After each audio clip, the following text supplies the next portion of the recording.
أعوذ بالله من الشيطان الرجيم. بسم الله الرحمن الرحيم. الحمد لله الذي علا بحوله ودنا بطوله، مانح كل غنيمة وفاضل وكاشف كل عظيمة وآزل.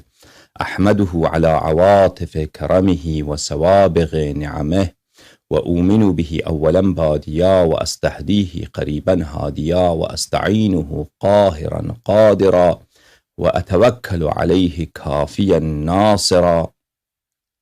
ثم السلام والصلاة على سيدنا ونبينا أبي القاسم المصطفى محمد، وعلى أهل بيته الطيبين الطاهرين الذين أذهب الله عنهم الرجس وطهرهم تطهيرا، ولا سيما بقية الله في الأرضين وحجته في العالمين، روحي وأرواح العالمين لتراب مقدمه فداء، واللعن الدائم على أعدائهم وغاصبي حقوقهم وجاحدي مناقبهم ومنكري فضائلهم من الآن إلى أبد الآبدين. فاعوذ بالله من الشيطان الرجيم.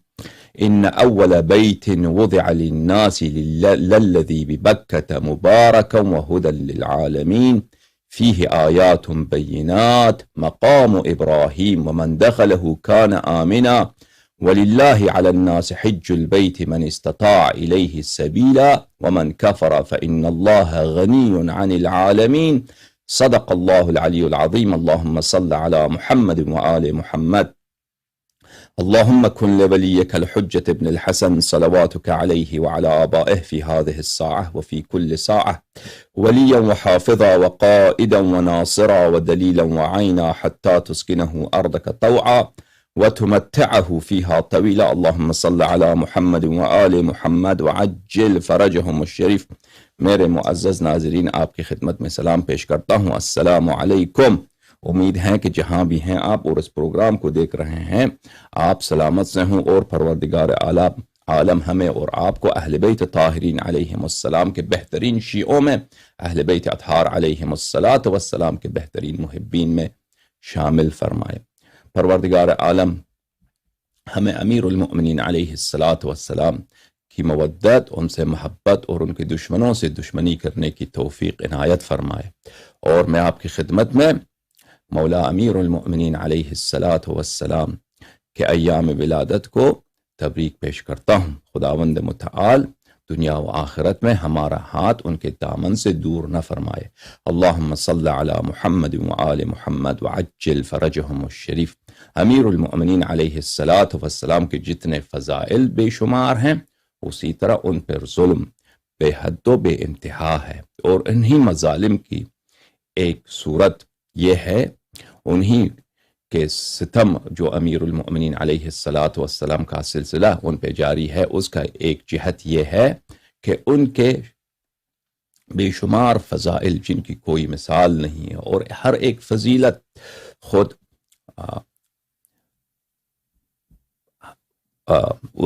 شدت کی روح سے اور اس کی قوت کی روح سے وہ خود ایک بے مثال ہے، اور خود بے حد و بے انتہا ہے. عدد کے لحاظ سے فضائل بے انتہا، اور ہر فضیلت خود اپنی ذات کے طور پر اس کو اگر دیکھ لیں تو وہ صرف وہ اسی حالت میں بھی بے انتہا ہے. ان پہ ظلم کے سلسلے کا ایک جہت یہ ہے کہ ان کے فضائل کا انکار کیا جا رہا ہے، تاکہ ان کے مقام کو نیچے لایا جائے، اور ان کے دشمنوں کو اور ان کے غاصبین کو ان سے کم نہ دکھایا جائے. امیر المؤمنین علیہ السلام کو پروردگار عالم نے ایسے بعض امتیازات سے، ایسے بعض خصوصیات سے نوازا ہے جس کو رسول پاک صلی اللہ علیہ وآلہ وسلم کو بھی انہوں نے عطا نہیں فرمایا ہے. انہی میں سے ایک یہ ہے کہ امیر المؤمنین علیہ السلام بیت اللہ الحرام کعبہ مشرفہ میں دنیا میں پیدا ہوئے ہیں، اور یہ ایک ایسی فضیلت ہے جو مخصوص امیر المؤمنین علیہ السلام ہے. اس فضیلت کے اس بات کے لیے لازمی بات ہے، تمام امیر المؤمنین علیہ السلام کے فضائل کی ہم جب بات کرتے ہیں تو ان کے اس بات کے لیے ہمیں کتب عمریہ کی ضرورت نہیں ہے. جماعت عمریہ کے اسانید اور ان کے مرویات کی ہمیں کوئی حاجت نہیں ہے، کیونکہ الحمدللہ رب العالمین اہل بیت طاہرین علیہم السلام کہ فضل و کرم سے، ان کی محنتوں سے انہوں نے اتنی احادیث لکھوائی ہیں، انہوں نے اتنے حقائق بیان کیے ہیں، الحمدللہ رب العالمین، کہ ہمارے پاس اہل بیت اطہار علیہم السلام کے فضائل میں اور اہل بیت علیہم السلام کے تعلیمات کو سمجھنے کے لیے بے انتہا ہمارے پاس احادیث موجود ہیں۔ گرچہ ہمیں ضرورت نہیں ہے مخالفین کے احادیث کو پرکھنے کی یا ان کے احادیث کے روح سے ہم فضائل اہل بیت علیہم السلام ثابت کریں یا دین کا کوئی بھی جز ثابت کریں، کیونکہ ہمارے نزدیک مخالفین کے جو احادیث ہوتے ہیں ان کی کوئی اعتبار ہی نہیں ہوتی، ان کے احادیث بہت ہی غیر علمی طریقے سے اور غیر معتبر طریقے سے جمع کیا گیا ہے ایسے لوگوں کے ذریعے جو وہ خود متہم ہیں، بلکہ ثابت ہے ہمارے نزدیک کہ یہ فاسد العقیدہ اور فاسد العمل لوگ تھے۔ لیکن امیر المؤمنین علیہ السلام کی امامت اور ان کے افضلیت کے اس بات کے لیے کوئی اس میں حرج نہیں ہے کہ بعض اوقات ہم مخالفین کے احادیث ان کے سامنے پیش کریں اور یہ ان کو دکھائیں کہ امیر المؤمنین علیہ السلام سے کسی کا کوئی قیاس نہیں ہے۔ امیر المؤمنین علیہ السلام کے فضائل میں سے جیسے ہم نے عرض کیا ایک فضیلت یہ ہے کہ وہ خانہ کعبہ میں پیدا ہوئے ہیں، تو اس بات کے لیے گرچہ ہمارے کتب میں احادیث بہت زیادہ ہیں اہل بیت اطہار علیہم السلام کے طریق سے، رسول اللہ صلی اللہ علیہ وآلہ وسلم جو خود شاہد ماجرا ہیں، رسول پاک صلی اللہ علیہ وآلہ وسلم جب امیر المؤمنین علیہ السلام دنیا میں تشریف لائے ہیں ان کی عمر مبارک تھی اس وقت 30 سال کی، اور رسول پاک صلی اللہ علیہ وآلہ وسلم امیر المؤمنین علیہ السلام سے ظاہری عمر کے لحاظ سے 30 سال بڑے ہیں۔ ان کی حدیث موجود ہے، اہل بیت اطہار علیہم السلام کے کئی ایک احادیث موجود ہیں کہ امیر المؤمنین علیہ السلام کی جو ولادت کعبے میں ہوئی ہے وہ نہایت اعجاز کے ساتھ، نہ اتفاق کے ساتھ، اعجاز سے، نہ یہ کہ کوئی تصادف کی روح سے، اتفاق کی روح سے، اور اس میں ملائکہ کا نزول ہوا ہے اور اس میں جو کرامات ظاہر ہوئی ہیں، اعجاز نہ ظاہر ہوا ہے، وہ ہمارے کتب میں موجود ہیں، انشاءاللہ تبارک و تعالیٰ کبھی وہ آپ کو سنائیں گے۔ مخالفین کے کتب میں بھی یہ احادیث موجود ہیں لیکن اس کثرت کے ساتھ نہیں جو ہمارے کتب میں موجود ہیں اور اس تفصیل کے ساتھ نہیں جو ہمارے کتب میں موجود ہیں، اور مخالفین کے جماعت عمریہ کے اکابر محدثین نے اس بات کی شہادت دی ہے کہ ولادت امیر المؤمنین علیہ السلام خانہ کعبہ میں ایک امر متواتر، ثابت اور قطعی ہے۔ ان کے اس بات سے پتہ چلتا ہے کہ سابق میں، پرانے زمانے میں، یہ احادیث جماعت عمریہ کے کتب میں بہت زیادہ ہوا کرتی تھی، اور آہستہ آہستہ وقت کے گزرنے کے ساتھ تعصبات کی بنا پر اہل بیت اطہار علیہم السلام سے ان کی جو دشمنی کا سلسلہ چلتا آ رہا ہے، ان احادیث کو ان کی کتب سے حذف کیا گیا ہے، اور یہ ایک نہایت اہم نقطہ ہے، میں آپ کی خدمت میں انشاءاللہ عرض کر رہا ہوں ابھی، اور یہ ایک بہت بڑا باب ہے، ایک بہت بڑا دروازہ ہے۔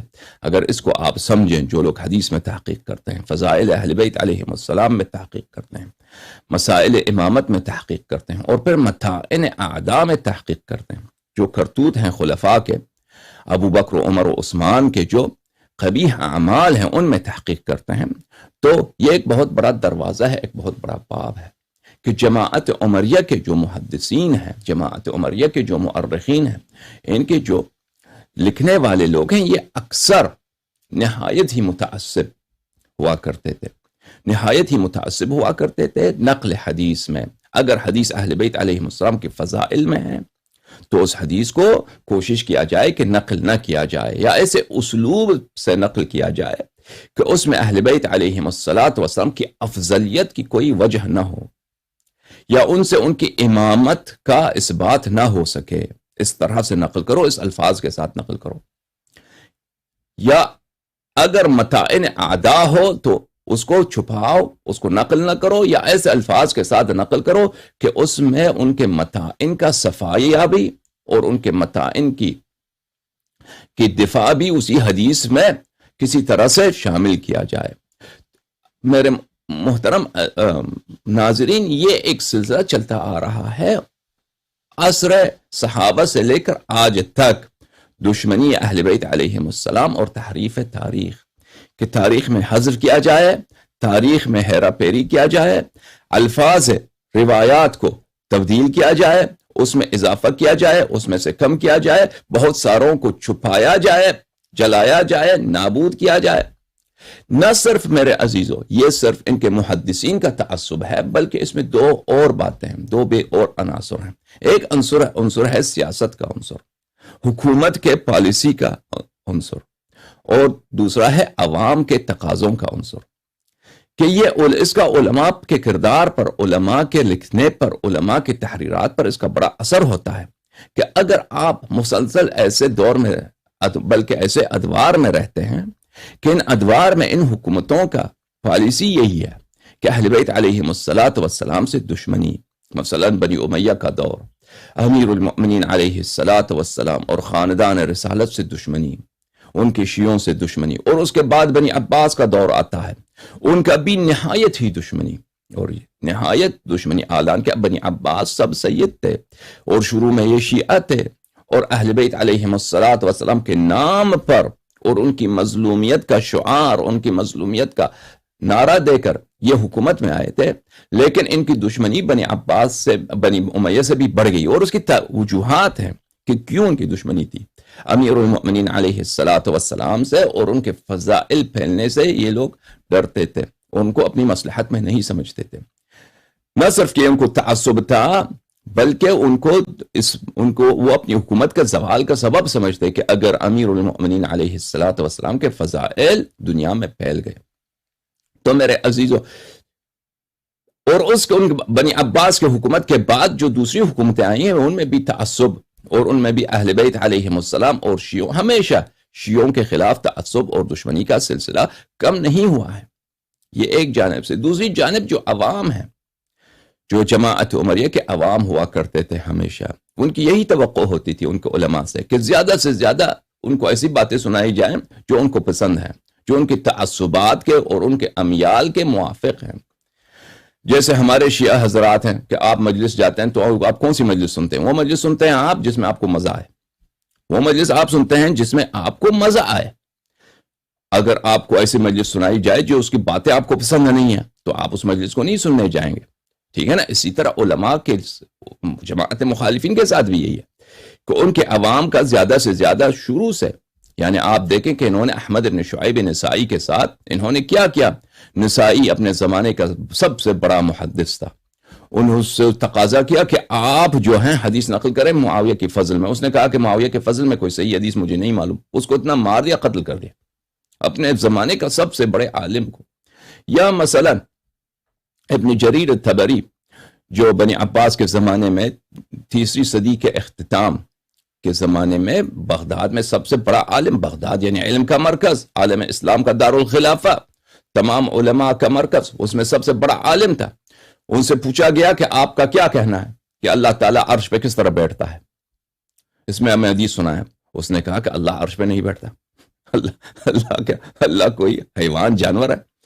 وہ اٹک بیٹھک کرے ادھر بیٹھ جائے؟ وہ اللہ تعالیٰ نہیں بیٹھتا۔ اس کو مارنے کی کوشش کی، وہ بھاگ گیا، اپنے گھر چپ گئے۔ اس کے گھر کے باہر اتنے لوگ جمع ہو گئے، پتھر مارنے لگے اس کو، پتھروں کا ڈھیر جم گیا۔ اور اس کے بعد جو ہے فوج آئی، فوج کی ہزاروں تعداد کی فوج میں آئی، اس کا جان انہوں نے چھڑایا ہے ان لوگوں سے۔ اور اسی طرح حاکم نیشابوری کو، ان کو کوڑے پڑے ہیں کہ انہوں نے حدیث نقل نہیں کی ہے۔ یہ تعصبہ، چلو کوڑے تو گورنمنٹ کی جانب سے پڑتے ہیں، لیکن عوام کا، ابھی ہم عوام کے متعلق بات کر رہے تھے، عوام کا ہمیشہ یہ مطالبہ ہوتا ہے علماء سے کہ علماء ان کو ایسی باتیں سنائیں جو ان کے امیال کے موافق ہو، ان کے تعصبات کے موافق ہو۔ لذا کوئی عالم اگر یہ جرأت کرنا چاہے، حکومت کچھ نہ بھی کہے نا، حکومت اور سیاست کی کوئی بات نہ بھی ہو، عالم جو ہے ہمیشہ وہ عوام کے درمیان رہتا ہے، اور علماء کو ہمیشہ کیا فکر رہتا ہے؟ اپنی محبوبیت، اپنی مقبولیت کا زیادہ سے زیادہ بڑھایا جائے۔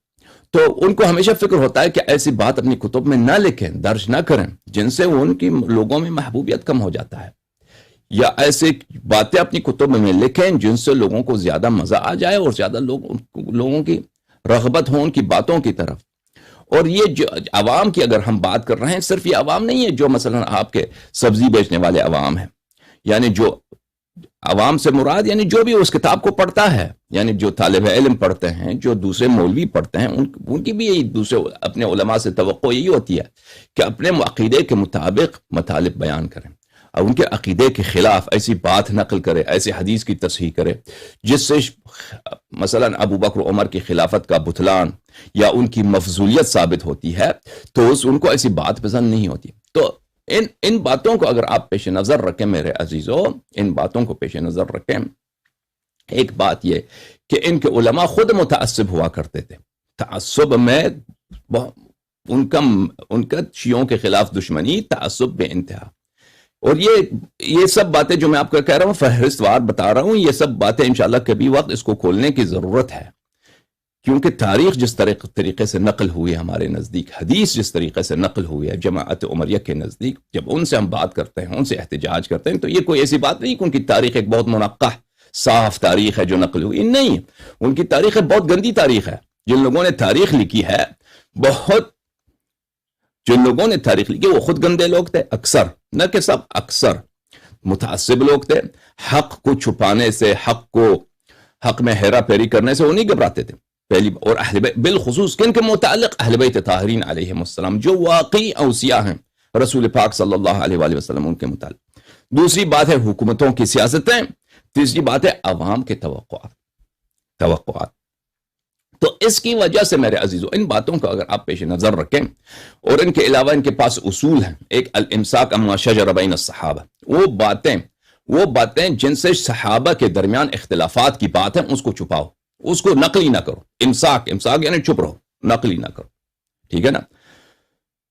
وہ باتیں، اور جب ہم مسئلہ افضلیت امیر المؤمنین علیہ السلام کی بات کرتے ہیں، جب مسئلہ امامت کی بات کرتے ہیں، تو یہ سب باتیں کون سی ہیں؟ کہ ما شجر بین الصحابہ، شجر بین الصحابہ یعنی جو واقعی ہوئی، وہ باتیں، وہ حادثات، وہ باتیں جو صحابہ کے درمیان واقع ہوئی ہیں.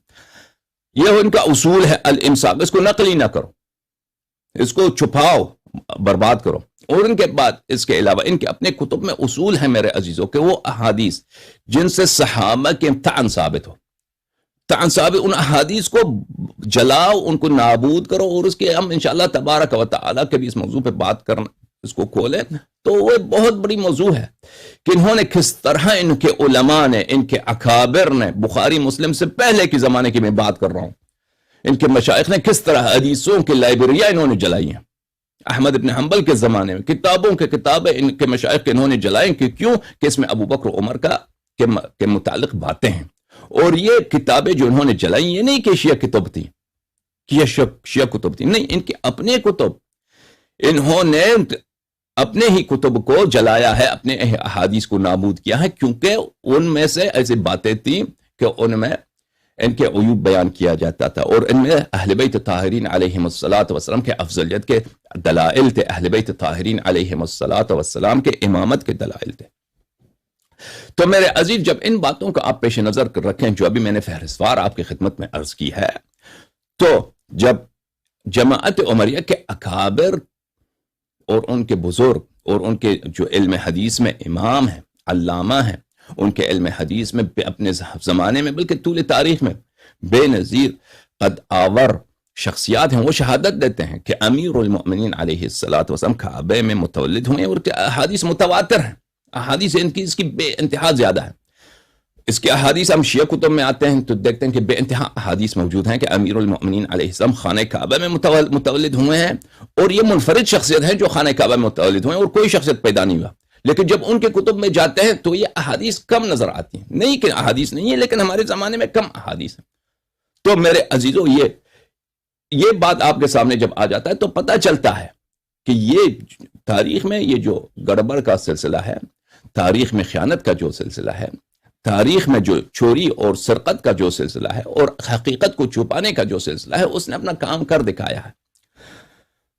یہ جو جس موضوع کی طرف میں نے اشارہ کیا ہے، یہ تو اس کو کئی ایک تقریرات میں کبھی بتانے کی ضرورت ہوگی، اور آپ لوگوں کو جو ہے علمی مطالب پتہ نہیں کہ مزہ آتا بھی نہیں ہے، آتا ہے، اس کی قدر کرتے بھی ہیں یا نہیں ہے، کیونکہ اکثر لوگ جو ہیں وہ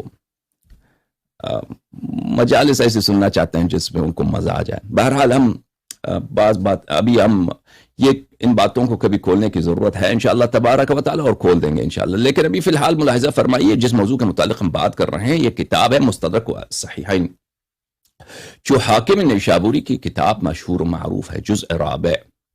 چھاپ ہے یہ کتاب دارالفکر بیروت میں سنہ 1430 ہجری 2009 میلادی میں بیروت لبنان میں کتاب چھپی ہے. یہاں پہ ملاحظہ فرمائیے صفحہ 199. حاکم فرماتے ہیں، حاکم نیشابوری، ابھی ہم آپ کو بتائیں گے کہ حاکم نیشابوری اپنے زمانے میں صرف نہیں ہے بلکہ عبر تاریخ جماعت عمریہ میں علم حدیث کے ان منفرد شخصیات ہیں میں سے ہیں کہ جن ان جیسا کم گزرا ہے، ان جیسا کم گزرا ہے، اور ان اپنے زمانے میں ان جیسا کوئی تھا ہی نہیں.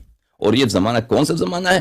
یہ ان کی ولادت ہے سنہ 331 ہجری کی، ان کی وفات ہے سنہ 405 ہجری کی.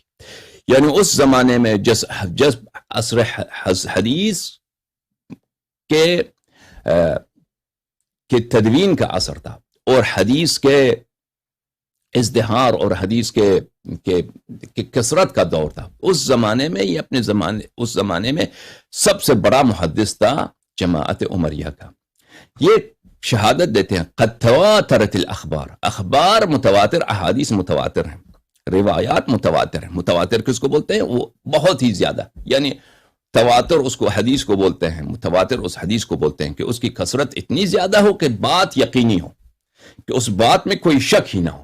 اتنے لوگ نقل کریں، یہاں پہ آپ عراق جائیں تو وہی نقل، مدینہ جائیں تو وہی نقل، مصر جائیں تو وہی نقل، اکابر کے پاس جائیں وہی نقل، کتب سلف کے پاس جائیں تو ان کے یہی نقل. یہ اس کو بولتے ہیں متواتر. قد تواترت الاخبار، اخبار متواتر ہیں، احادیث متواتر ہیں. ان سیدت نساء العالمین فاطمہ بنت اسد، کہ حضرت صدیقہ طاہرہ فاطمہ بنت اسد سلام اللہ علیہا ولدت امیر المؤمنین علی بن ابی طالب کرم اللہ وجہہ، کہ انہوں نے دنیا میں لایا ہے، انہوں نے ان کو جنم دی ہے امیر المؤمنین علیہ السلام کو فی جوف الکعبہ، کعبہ کے خانہ کعبہ کے اندر انہوں نے ان کو دنیا میں لایا ہے. یہ اخبار متواتر ہیں.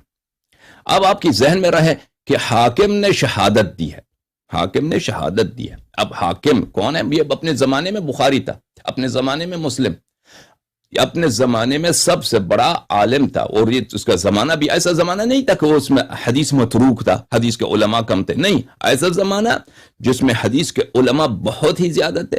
اور یہ پورے عالم اسلام میں اس زمانے میں جماعت عمریہ میں سب سے بڑا عالم تھا. یہ اس کی شہادت ہے. ٹھیک ہے نا؟ آپ نے ایک عالم کا نام سنا ہوگا ہند میں، وہ امام المحدثین فی الہند یا مسند الہند اس کو کہتے ہیں. اس کا نام ہے احمد بن عبد الرحیم الدہلوی، جو معروف و مشہور ہے اپنے لقب شاہ ولی اللہ دہلوی کے نام سے. یہ اورنگزیب کے زمانے میں، اورنگزیب عالمگیر مغلوں کے زمانے میں وہ ہند میں سب سے بڑا محدث تھا، اور اس نے ہند میں احادیث کا احیاء کیا ہے، اور اس نے بہت ساری کتب لکھے ہیں فنون حدیث میں، اور بہت ہی لائق آدمی گزرا ہے یہ شاہ ولی اللہ دہلوی، احمد بن عبد الرحیم الدہلوی. اس کا کتاب ہے ازالۃ الخفا عن خلافت الخلفاء. یہ ان کا محدث ہے، امام محدث ہے شاہ ولی اللہ دہلوی. یہ جزء رابع، چھاپ دار القلم. یہ کتاب چھپی ہے کہاں پر؟ 1434 2013 میں چھپی ہے یہ کتاب. ملاحظہ فرمائی یہاں پر الفصل الخامس صفحہ 342 فی مناقب مولانا امیر المؤمنین علی المرتضی سلام اللہ علیہ. ان کے مناقب میں وہ کہتے ہیں وہ من مناقب علی بن ابی طالب علیہ السلام، امیر المؤمنین علیہ السلام کے مناقب، ان کے صفات جمیلہ، ان کے اوصاف حمیدہ میں سے ایک صفت یہ ہے التی ظہرت حین ولادتہ، کہ یہ اس صفت کا ظہور کب ہوا ہے؟ اس منقبت کا ظہور ان کے ولادت کے وقت ہوا ہے. یہ ہے کہ انہ ولد فی جوف الکعبۃ المشرفہ، کہ وہ ان کی ولادت ہے کعبہ مشرفہ کے داخل میں ان کی ولادت ہے. یہ کعبہ مشرفہ کے میں ان کی ولادت ہوئی. ملاحظہ فرمائی یہاں پر عزیزوں کے محدثین کے نزدیک ایک قاعدہ موجود ہے کہ الاخبار بالجزم يدل على التصحیح، اخبار جزم کے ساتھ تصحیح پہ دلالت کرتا ہے کہ اس نے نہیں کہا کہ یہ روایت ہوئی ہے یا ضعیف روایت ہوئی ہے یا ایک روایت میں موجود ہے، اس نے جزم کے ساتھ اخبار دی ہے کہ یہ مناقب ان کے مناقب میں سے موجود ہے کہ ان کی ولادت خانہ کعبہ میں پیدا ہوا ہے۔ اچھا، میں ایک مختصر اشارہ کروں احمد ابن عبد الرحیم الدہلوی کے متعلق۔ یہ پہلی بات تو یہ کہ ان کا پورا خاندان شیعوں کے خلاف ہی بہت ہی متعصب خاندان ہے۔ اس کا جو بیٹا ہے عبد العزیز ابن احمد ابن عبد الرحیم، وہ وہی ہے جس نے تحفہ اثنا عشریہ لکھا ہے، ایک ایسی کتاب جو اس میں سے اس نے خواجہ نصر اللہ کابلی کی جو کتاب ہے اس میں سے چوری کر کے سب اسی کے جھوٹوں کو اس نے، وہ خواجہ نصر اللہ کابلی کی جو کتاب ہے وہ عربی زبان میں، اس کو اس نے ترجمہ کر کے فارسی میں، اور اس میں اپنی طرف سے جھوٹ مزید ملا کر شیعوں کے خلاف اس نے تحفہ اثنا عشریہ کے نام پہ ایک کتاب لکھا تھا۔ یہ اسی کا والد ہے، یعنی ان کا پوری خاندان جو ہے نا شیعوں کا مخالف ہے اور یہ متعصب لوگ ہیں۔ یہ کتاب ہے الاعلام بمن فی تاریخ الہند من الاعلام، یہ کتاب تالیف ہے عبد الحی، علامہ عبد الحی حسینی کی کتاب، جو انہوں نے جو ہند میں جو علماء گزرے ہیں ان کے سوانح حیات ہیں۔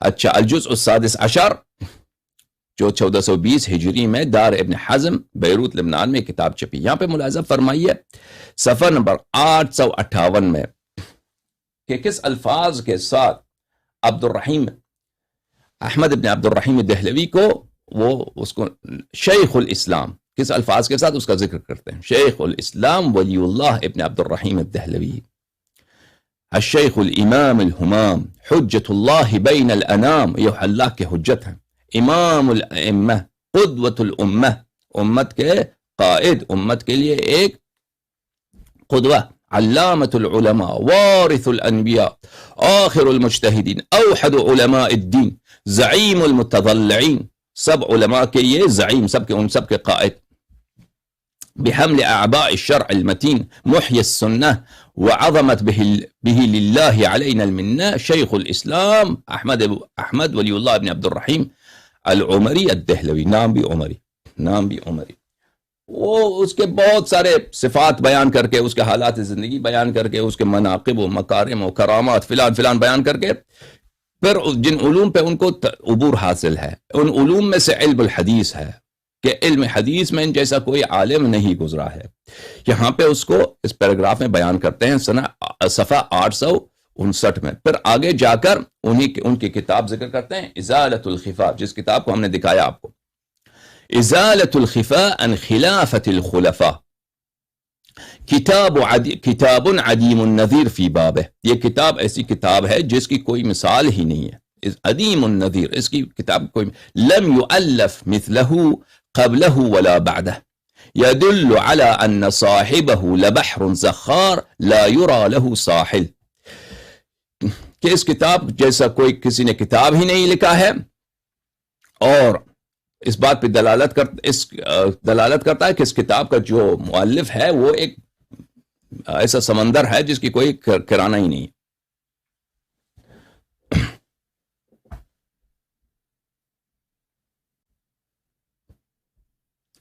اچھا، جماعت عمریہ کے ایک اور بہت بڑے عالم دین ہیں جو شیعوں کے خلاف بہت ہی متعصب ہے، اور وہ ہیں آلوسی بغدادی، جو تفسیر روح المعانی کے مصنف ہیں، اور وہ بھی شیعوں کے خلاف بہت ہی متعصب ہیں۔ ان کی تعصب کی یہ حالت ہے کہ انہوں نے تحفہ اثنا عشریہ کو انہوں نے مختصر بنایا ہے عربی زبان میں، اور اس کی کافی تشہیر کی ہے۔ ان کی کئی کتابیں ہیں جو شیعوں کے خلاف انہوں نے لکھی ہیں۔ اچھا، انہی کی کتابوں میں سے ایک کتاب ہے قصیدہ عینیہ، جو عمر آفندی کی، بہت مشہور شاعر ہیں جماعت عمریہ کے، عمر آفندی کے عراق میں شاعر تھے، انہوں نے ایک قصیدہ لکھا ہے القصیدہ العینیہ، جو امیر المؤمنین علیہ السلام کے شان میں ہے، اور اس قصیدہ عینیہ کی شرح لکھی ہے انہوں نے۔ شرح ملاحظہ فرمائیے، ہم آپ کو دکھاتے ہیں یہ شرح، یہ پرنسٹن یونیورسٹی کی جو لائبریری ہے اس سے اسکین ہوئی کتاب ہے، صرح الخریدۃ الغیبیہ، صرح الخریدۃ الغیبیہ فی شرح القصیدۃ العینیہ، کس نے لکھا ہے؟ شہاب الدین محمود الآفندی الآلوسی۔ اچھا، آلوسی بغدادی جو تفسیر روح المعانی کے مفسر ہیں، یہ ان کی کتاب ہے، اور بہت ہی زبردست شرح کیا انہوں نے. وہ قصیدہ بھی بہت زبردست قصیدہ ہے. انہوں نے جو شرح کیا ایسا علمی شرح کیا ہے کہ اس کی کوئی مثال نہیں ہے. اچھا، وہاں پہ اس کے صفحہ نمبر 15 میں اس میں ایک شعر ہے، پہلا، بلکہ اس قصیدے کا پہلا جو بیت ہے، پہلا حرف ہے، وہ یہی ہے، پہلا شعر ہے: انت العلی الذي فوق العلا رفعا ببطن مکہ عند البیت اذ وضعا.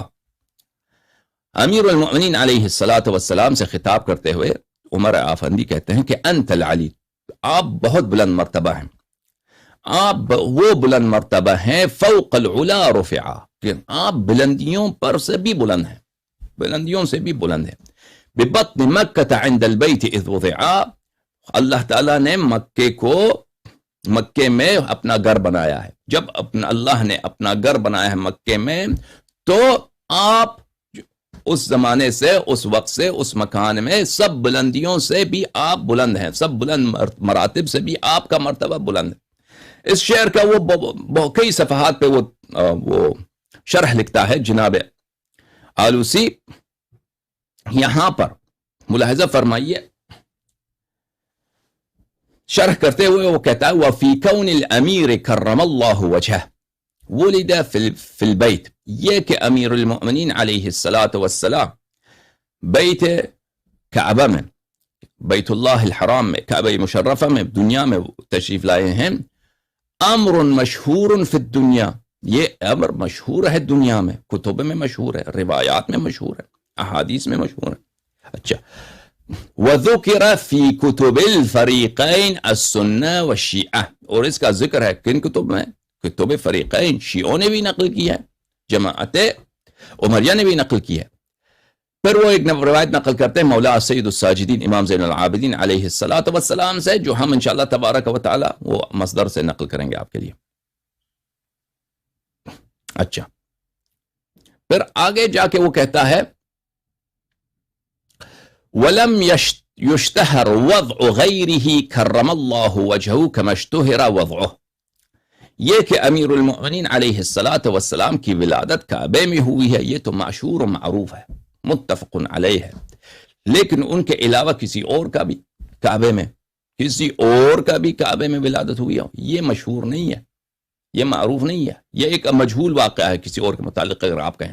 بل لم تتفق الکلمۃ علیہ، بل کسی اور کا کعبے میں پیدا ہونا اجماعی ہی نہیں ہے، یہ علماء کا اتفاق نہیں ہے کہ کسی اور کا بھی کعبے میں ولادت ہوئی ہو. وما احرى بامام الائمه ان يكون وضعه فيما هو قبلة للمؤمنين.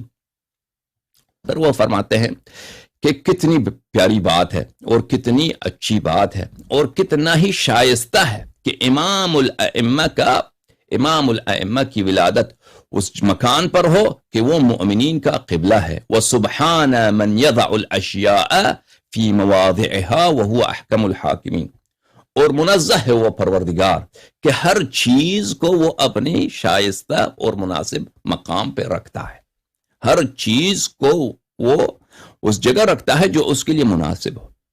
امام الائمہ کی پیدائش کہاں پہ؟ اس مکان پر جو سب مسلمانوں اور مومنین کا قبلہ ہے. وَهُوَ أَحْكَمُ الْحَاكِمِينَ، اور پروردگار جو ہیں سب سے بہترین فیصلہ کرنے والا ہے.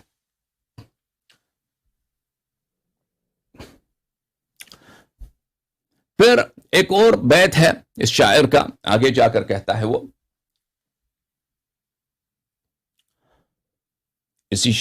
اسی قصیدے میں: وَمَاذَا أَقُولُ لِمَنْ حَطَّتْ لَهُ قَدَمٌ فِي مَوْضِعٍ وَضَعَ الرَّحْمَنُ يُمْنَاهُ.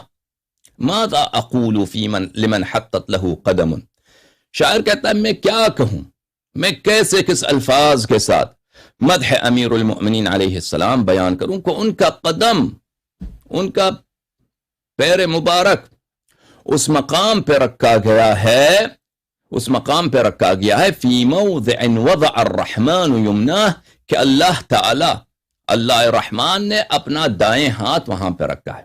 اچھا، دائیں ہاتھ رکھا ہے کیونکہ یہ لوگ اشعری ہیں، اشاعرہ میں سے ہیں. یہ اشعری لوگ جو ہیں یہ اللہ تعالیٰ کو جسم نہیں سمجھتے، آپ کی جو سلفی حضرات ہیں اللہ تعالیٰ کو نستجیر باللہ وہ جانور سمجھتے ہیں، حیوان سمجھتے ہیں.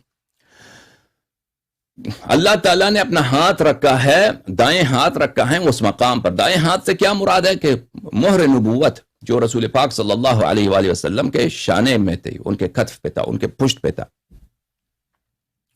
اس کو انہوں نے اس تعبیر کے ساتھ شاعر نے ظاہر کیا ہے کہ اللہ نے وہاں پہ اپنا دائیں ہاتھ رکھا ہے. یعنی اللہ تعالیٰ کا خاص احسان، خاص توجہ رسول پاک صلی اللہ علیہ وآلہ وسلم کہ ان کے پشت مبارک پر اللہ نے کیا رکھا؟ اللہ نے مہر نبوت رکھا ہے. مہر نبوت کو اللہ کے دائیں ہاتھ سے اس نے تعبیر کی ہے.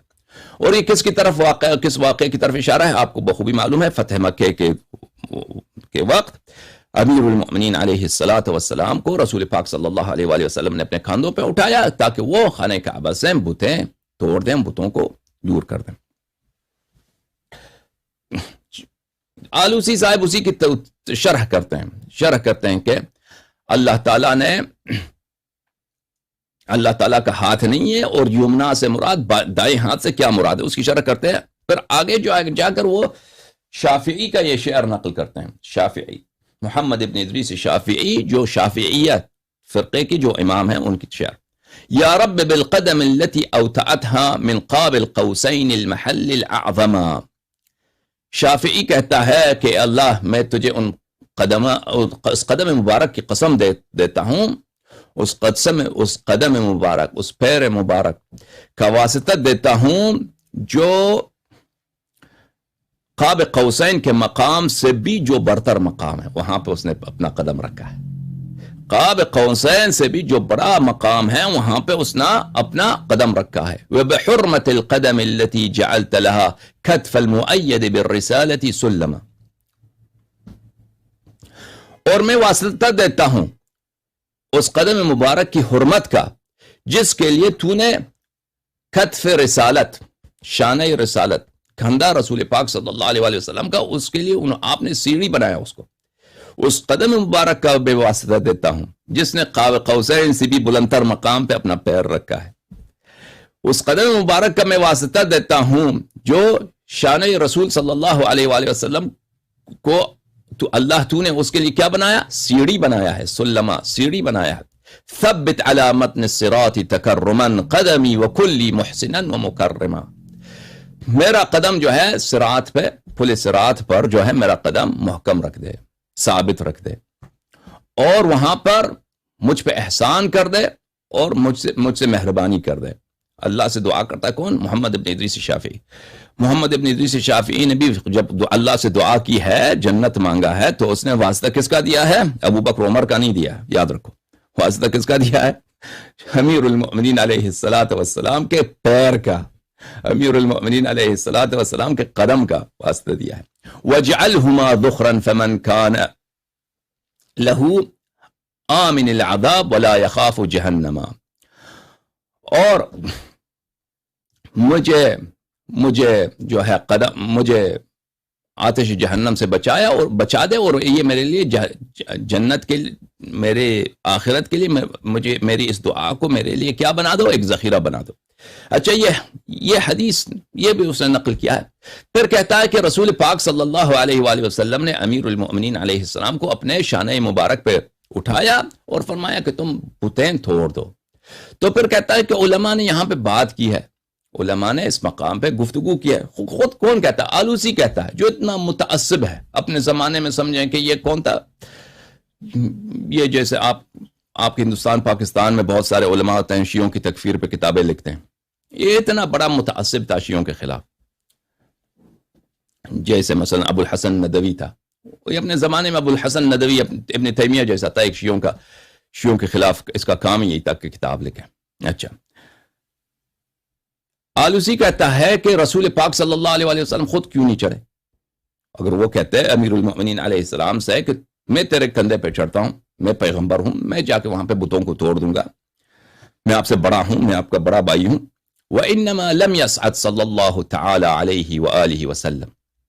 خود رسول پاک صلی اللہ علیہ وآلہ وسلم کعبے پہ نہیں چڑھے. وَهُوَ بِنَفْسِهِ الكعبة على ظهر علي كرم الله تعالى وجهه فيفعل نحو ما فعل علي لما صعد. وہ خود نہیں چڑھے، خود رسول پاک صلی اللہ علیہ وسلم نہیں چڑھے، نہیں اوپر گئے، کہ وہی کام کرتے جو امیر المؤمنین علیہ السلام نے کیا. جب امیر المؤمنین علیہ السلام کعبے کی پشت پہ گئے تھے تو انہوں نے کیا کیا؟ امیر المؤمنین علیہ السلام کو اٹھایا. تو وہ کہتے ہیں کہ علماء نے یہاں پہ بات کی ہے کہ کیوں ایسا کیا پیغمبر نے صلی اللہ علیہ وسلم. اس کی وجہ کہتے ہیں وہ یہ فرماتے ہیں، ملاحظہ فرمائیے، فرماتے ہیں کہ علماء نے کہا احب علیہ الصلاۃ والسلام ان یکافی علی الکعبۃ علی ان یکافی علی الکعبۃ حیث ولد فی بطنها بوضع الصنم عن ظہرها. فرمایا کہ رسول پاک صلی اللہ علیہ وآلہ وسلم نے امیر المؤمنین علیہ الصلاۃ والسلام کو اپنے کندھے پہ کھڑا کیا اور ان سے فرمایا کہ تم جا کے کعبے کی پشت پر، جو کعبے کی چھت پر جو بتیں ہیں ان کو پھینک دو، توڑ دو. تو اس لیے کہا کیونکہ امیر المؤمنین علیہ السلام اس کام کے لیے مناسب ہیں، کیونکہ وہ مولود ہیں اس کعبے کے. امیر المؤمنین علیہ الصلاۃ والسلام کو اللہ تعالیٰ نے یہ ان کی یہ فضائل میں یہ فضیلت شامل کر دی ہے کہ ان کو وہ مولود ہیں اس خانے کے، اس بیت کے، اس بیت اللہ الحرام کے، وہ اللہ کے ہاؤس کے، اللہ کے گھر کے، ان کے پیدائش وہی ہوئی ہیں. تو سب سے مناسب یہی ہے جس کی پیدائش اس گھر میں ہوا ہے اللہ کے حکم سے، اللہ کے اعجاز سے، وہی جا کر اس بیت پاک کو بتوں کی نجاست سے تطہیر کر دے. اچھا، اب یہاں پہ میں ایک جملہ کہہ دوں کہ بعض عمری افسرات کہتے ہیں کہ جب امیر المؤمنین علیہ السلام کی ولادت ہوئی ہے کعبے میں تو وہاں پہ بتیں تھیں. تو اس کا جواب ابھی میں مختصر عرض کرتا ہوں، کبھی اگر آپ نے چاہا تو تفصیل کے ساتھ. اس کا جواب یہ ہے کہ میرے عزیزو، پہلی بات تو یہ ہے کہ خاندان رسالت صلوات اللہ علیہ، حضرت ابو طالب علیہ السلام، حضرت سیدہ فاطمہ بنت اسد سلام اللہ علیہ، رسول پاک صلی اللہ علیہ وآلہ وسلم، امیر المؤمنین علیہ السلام، یہ سب موحد تھے. یہ حضرت ابراہیم علیہ السلام کے دین پر تھے رسول پاک صلی اللہ علیہ وآلہ وسلم کے آنے سے پہلے. اور رسول پاک صلی اللہ علیہ وآلہ وسلم کی جب پیدائش ہوئی ہے تو اسی وقت ان کی پیدائش سے ملائکہ ان پہ نازل ہوتے تھے. اور اس کی احادیث موجود ہیں، ہمارے کتب میں موجود ہیں، کتاب نہج البلاغہ وغیرہ ہی میں موجود ہیں.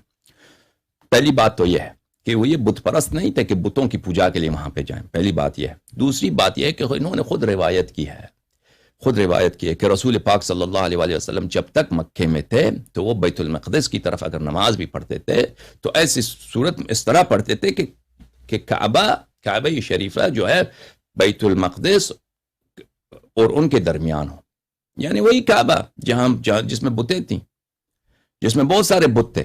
رسول پاک صلی اللہ علیہ وآلہ وسلم اسی کعبے کے باہر نماز پڑھتے تھے اور اس طرح نماز پڑھتے تھے کہ رخ بیت المقدس کی طرف ہو بھی تو کعبہ اس کے سامنے آ جائے، کعبہ حائل ہو جائے. جب تک وہ مکے میں تھے، یعنی ہجرت سے پہلے. مکہ جو ہے، کعبہ جو ہے بیت اللہ الحرام ہے، اس میں بت رکھا بھی جائے تو اس کا تقدس کم نہیں ہوتا، ایک ذرہ بھی کم نہیں ہوتا. اللہ تعالیٰ کا بیت شریف ہے، حضرت ابراہیم علیہ السلام نے بنایا. عرب نے بعد میں حضرت ابراہیم، حضرت اسماعیل علیہ السلام کے بعد بت پرست ہو گئے. تو اس سے یہ مطلب یہ نہیں ہے کہ کعبے کی اس کی قداست اس سے کم ہو گئی ہے یا کعبے کی جو شرف ہے اس سے کم ہو گئی ہے.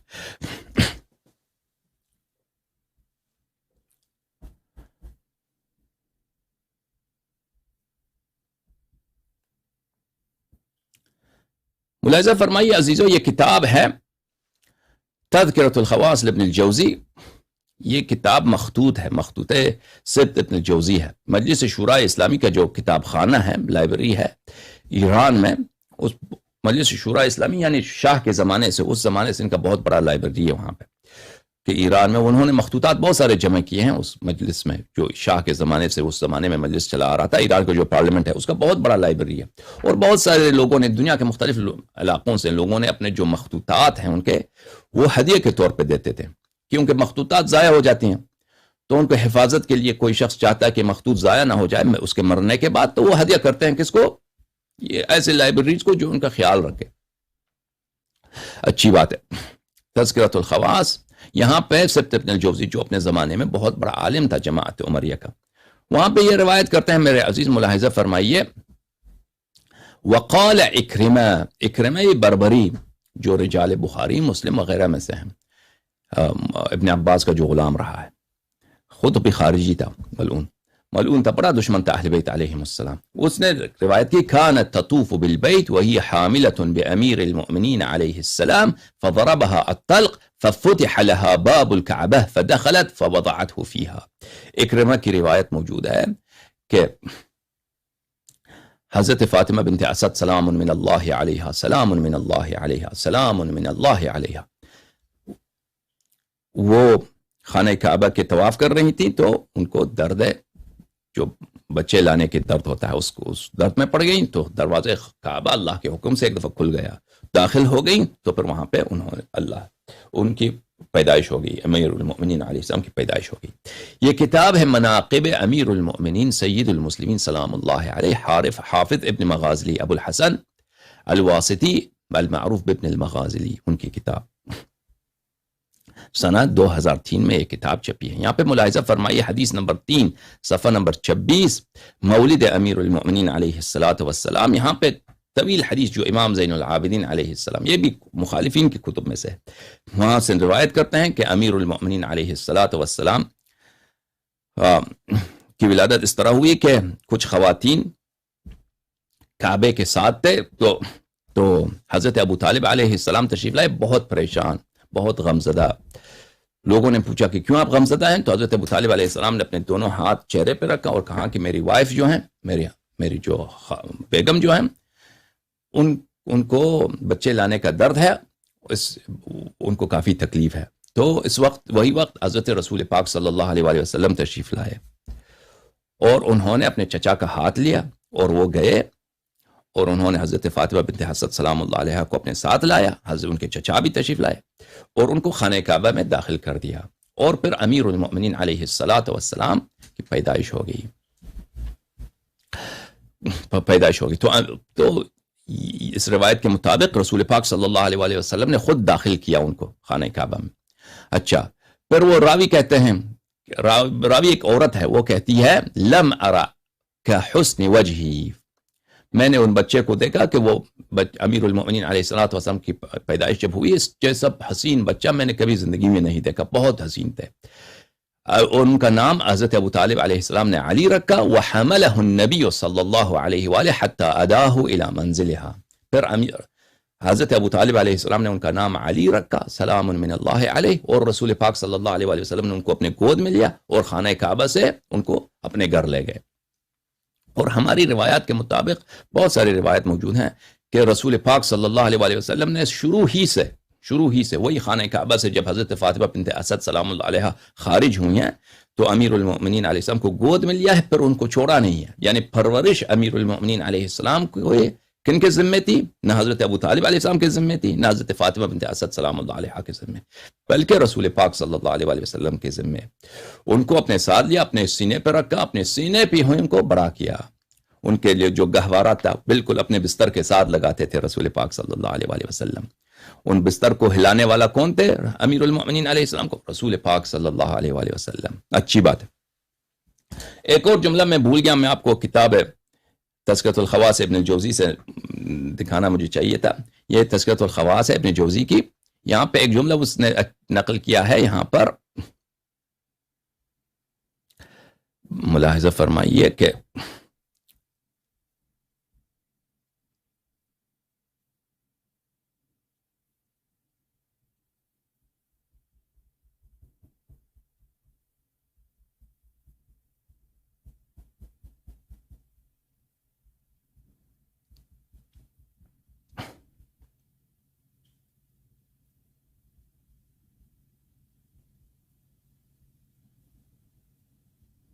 اچھا وہ جملہ مجھے نہیں مل رہا، وہ بہت اچھا جملہ تھا، کبھی اور انشاءاللہ زندگی رہی تو آپ کو دکھائیں گے. یہاں پہ میرے عزیزو، آپ نے دیکھا کہ حاکم نیشابوری نے شہادت دی ہے، جو اپنے زمانے میں وہ بخاری تھا، اپنے زمانے کا مسلم تھا، اپنے زمانے کا احمد بن حنبل تھا. یہ حدیث متواتر ہے کہ امیر المؤمنین علیہ السلام کعبے میں ان کی ولادت ہوئی ہے. اب حاکم کون ہے میرے عزیزو؟ ملاحظہ فرمائیے، یہ کتاب ہے وفیات الاعیان وانباء ابناء الزمان، ابن خلکان کی مشہور کتاب. یہاں پہ ترجمہ نمبر 615 الحاکم ابن البیع النیشابوری، ان کے متعلق فرماتے ہیں کہ حاکم صاحب مستدرک جو ہیں، ان کے صاحب مستدرک حاکم اپنے زمانے کے بہت بڑے عالم تھے. ان کی تعلیفات جو ہیں 2000 کے قریب تعلیفات ہیں.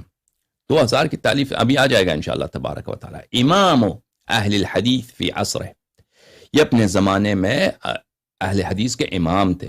والمؤلف فيه الكتب التي لم يسبق الى مثلها كان عالما عارفا واسع العلم.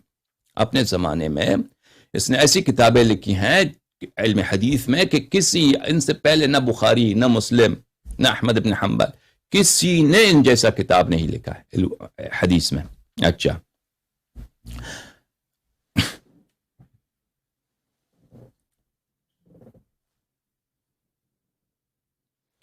طبقات الشافعیت الکبریٰ، ابو ناصر عبد الوہاب السبکی کی کتاب الجزء الرابع.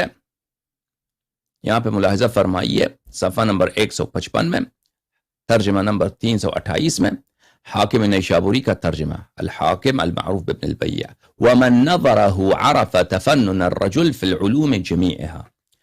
کوئی شخص اگر اس ملاحظہ کرے تو اس کو سمجھ آتا ہے کہ حاکم اپنے زمانے میں تمام علوم پہ استاد تھے، نہ صرف یہ کہ علم حدیث پر، تفسیر میں، تاریخ میں، فنون عربیت میں، تمام علوم پہ وہ استاد تھے. اگلے صفحے میں جا کے وہ کہتا ہے كان اماما جلیلا وحافظا حفیلا اتفق على امامته.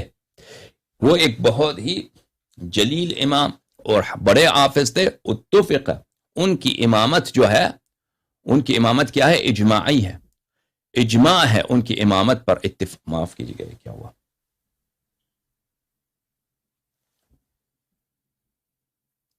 اجماع ہے ان کی امامت پر. منٹ.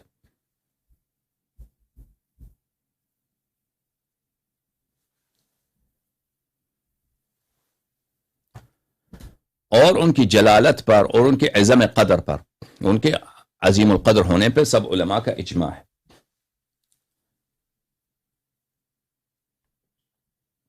کتاب ہے تذکرۃ الحفاظ، ذہبی صاحب کی کتاب تذکرۃ الحفاظ، جزء ثالث، چاپ دار الکتب. یہاں پہ ملاحظہ فرمائیے صفحہ نمبر 162 میں، حاکم الحافظ الکبیر امام المحدثین. یہ محدثین کے امام ہیں. اور کون کہتا ہے؟ ذہبی کہتا ہے. ذہبی ان کو یہ اس لقب کے ساتھ پکارتا ہے کہ امام، محدثین کے پیشوا، محدثین کا قدوہ، محدثین کا رہنما، محدثین کا سب سے بڑا عالم حاکم نیشابوری. اور یہی جملہ ان کا بھی ہے، سیوطی کا بھی ہے. طبقات الحفاظ، عبد الرحمن سیوطی کی کتاب. یہاں پہ ملاحظہ فرمائیے میرے عزیزو، چاپ دار الکتب العلمیہ جو سنت 1403 میں وہاں پہ چھپی ہے. ملاحظہ فرمائیے صفحہ نمبر 410، الحاکم الحافظ الکبیر امام المحدثین، امام المحدثین الحاکم النیشابوری. اگلے صفحے میں جا کے کہتے ہیں وکان امام عصرہ فی الحدیث العارف به حق معرفتی صالحا ثقہ. اپنے زمانے میں امام حدیث تھا، عارف، حدیث میں عارف حق معرفت ہے، حدیث کو اچھی طرح جانتا تھا، صالح تھا، ثقہ تھا. یمیل الی التشیع، یمیل الی التشیع سے کیا مراد ہے؟ تشیع کی طرف اس کا میل تھا، یعنی تفضیل دیتا تھا. امیر المؤمنین علیہ السلام کو ابو بکر عمر پہ افضلیت پہ اس کی طرف اس کا میل تھا. یا امیر المؤمنین علیہ السلام کو عثمان پر فضیلت دینے پہ اس کا میل تھا کہ امیر المؤمنین علیہ السلام عثمان سے افضل ہیں. اس سے مراد، تشیع سے مراد یہ نہیں ہے کہ وہ شیعہ رافضی ہیں.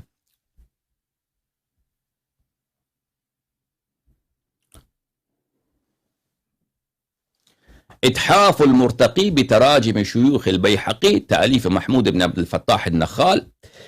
یہاں پر ملاحظہ فرمائیے، حاکم نیشابوری کے خلاف، حاکم الشافعی المعروف بابن البیع کے خلاف، امام اہل حدیث فی عصری والعارف بحق معرفتی، سمع من نحو 2000 شیخ، 2000 مشائخ کے پاس انہوں نے شاگردی کی ہے.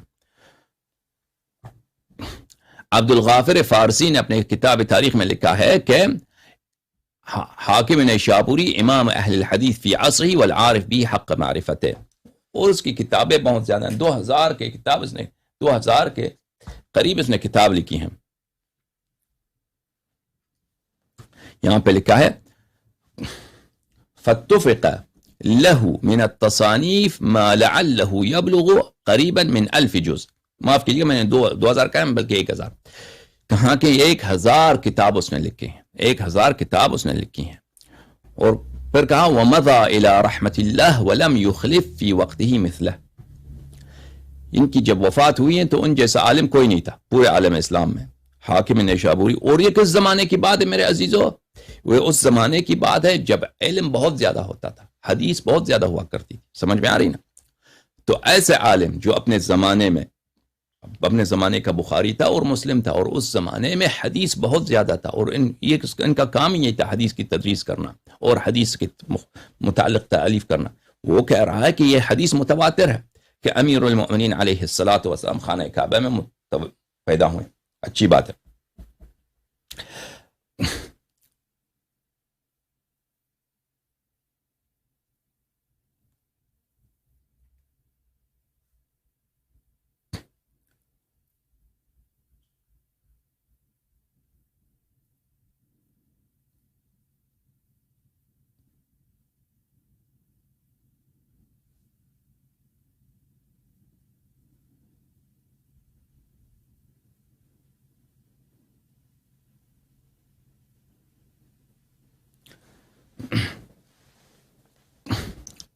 میرے عزیزو, میں نے آپ کی خدمت میں عرض کیا کہ جماعت عمریہ کی جو تاریخ اور حدیث کی جو تاریخ ہے اس کے مشکلات میں سے ایک مشکل یہ ہے کہ ان کے محدثین اکثر متعصب تھے. تعصب ان کے دشمنی کی حد تک اہل بیت علیہم الصلاۃ والسلام کے خلاف. پہلی بات یہ ایک جملہ یاد رکھیے.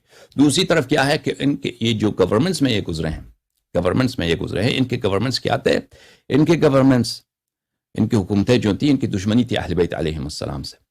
اور یہ اس بات کی حوصلہ افزائی نہیں کرتے تھے کہ اہل بیت علیہم السلام کے شان میں احادیث نقل کیا جائے, بلکہ منع کرتے تھے سخت, بلکہ قتل کرتے تھے کہ کوئی اہل بیت علیہم السلام کے متعلق حدیث نقل کرے اس کی قتل کیا جائے. دوسری بات. تیسری بات یہ ہے کہ ان کا عوام کا بھی ہمیشہ یہ توقع رہا ہے اپنے علماء سے کہ یہ ایسے احادیث نقل کریں جو ان کی جہالت کے مطابق ہو, جو ان کے اپنی انحرافات اور ان کی اپنی بدبختیوں کی اور ان کی اپنی غلط عقائد کے موافق ہو. کوئی ان کے عقیدے کے خلاف کوئی صحیح حدیث نقل کریں تو اس کی اچھی طرح پٹائی کر دیں, بلکہ اس کی نقل کر اس کی قتل کر دیں. اس بات کا ہمارے اس بحث سے کیا تعلق ہے؟ کیونکہ حاکم نیشابوری شہادت دے رہا ہے کہ یہ حدیث متواتر ہے, اور ابھی ہم جب دیکھتے ہیں عمریوں کے کتب میں یہ احادیث ہیں لیکن کم ہیں. تو اس متواتر احادیث کہاں گئیں میرے عزیز؟ تو اس کی دیکھیے, اس کی ایک وجہ یہی ہے کہ یہ تعصب کا سلسلہ جو چلتا آ رہا ہے اس کی وجہ سے بہت ساری احادیث ضائع ہو گئی ہیں. اور انشاءاللہ تبارک و تعالی اس کے بعد ہم دکھائیں گے آپ کو کہ ان کے علماء نے خود شہادت دی ہے کہ احادیث ان کی, اور بلکہ احادیث کیا, ان کو بہت سارے کتب احادیث ان کی ضائع ہو چکی ہے تاریخ کے عبر میں. ملاحظہ فرمائیے یہ کتاب ہے سیر اعلام النبلاء. سیر اعلام النبلاء محمد ابن احمد ابن عثمان الذهبی کی کتاب, جزء 13 چھاپ مؤسسۃ الرسالہ, سنہ 1413 میں یہ کتاب چھپی ہے. یہاں پہ ملاحظہ فرمائیے صفحہ نمبر 231. قال ابو احمد ابن عدی سمعت علی ابن عبد الله الداہری یقول سألت ابی داود عن حدیث الطیر. سألت ابن ابی داود عن حدیث الطیر. ابن ابی داود سجستانی سے میں نے پوچھا, جو ان کے محدثین میں ایک بہت بلند پایا محدث ہے. میں نے ان سے پوچھا حدیث طیر کے متعلق. حدیث طیر کون سی حدیث ہے؟ کہ رسول پاک صلی اللہ علیہ وسلم کے بارگاہ میں ایک پرندہ, پکا ہوا پرندہ, اس کو روسٹ کیا ہوا پرندہ پیش کیا گیا.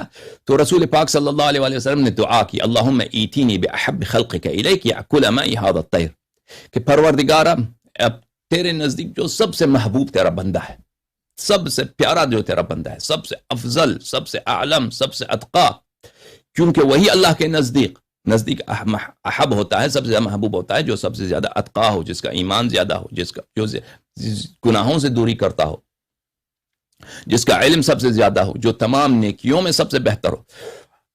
اس کو لا دے کہ یہاں پہ میرے ساتھ اس پرندے کو کھانے میں, اس بہترین غذا کو کھانے میں میرے ساتھ شرکت کرے. تو کون تشریف لائے؟ امیر المؤمنین علیہ السلام تشریف لائے اور اس کھانے کو ان کے ساتھ کھایا. اس حدیث کو ترمذی نے روایت کی، بہت سارے علماء نے روایت کی، اور یہ حدیث نہ صرف صحیح ہے بلکہ یہ حدیث متواتر ہے۔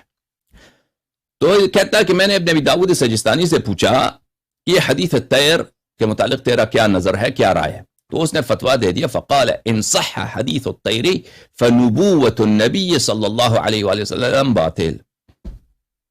اس نے کہا کہ اگر یہ حدیث صحیح تو پیغمبر جھوٹا ہے۔ نستجیر باللہ، ملاحظہ تعصب دیکھے اس کتے کی، اس کو کتا نہ کہے تو کیا کہ ابن ابی داؤد سجستانی کو، اور ان کا بہت بلند مرتبے کا ابن ابی داؤد سجستانی، کہ حدیث طیر اگر صحیح ہے تو پیغمبر صلی اللہ علیہ وسلم کی نبوت ہی باطل ہے۔ کیوں نبوت باطل ہے؟ لأنه حكي عن حاجب النبی خیانتا، یعنی انسا وحاجب النبی صلی اللہ علیہ وسلم لا يكون خائنا، کیونکہ اس حدیث میں یہ ہے کہ پہلی دفعہ عمر آیا، ٹھیک ہے نا، عمر نے آیا کہ مجھے آنے دو، انس معاف کیجیے گا، نہیں حدیث یہ ہے کہ امیر المؤمنین علیہ السلام ایک دفعہ آئے تو انس نے کہا کہ آنے نہیں دیا ان کو، انس دروازے پہ تھا، کہا کہ نہیں رسول پاک صلی اللہ علیہ وسلم آرام کر رہے ہیں، آپ چلے جائیں۔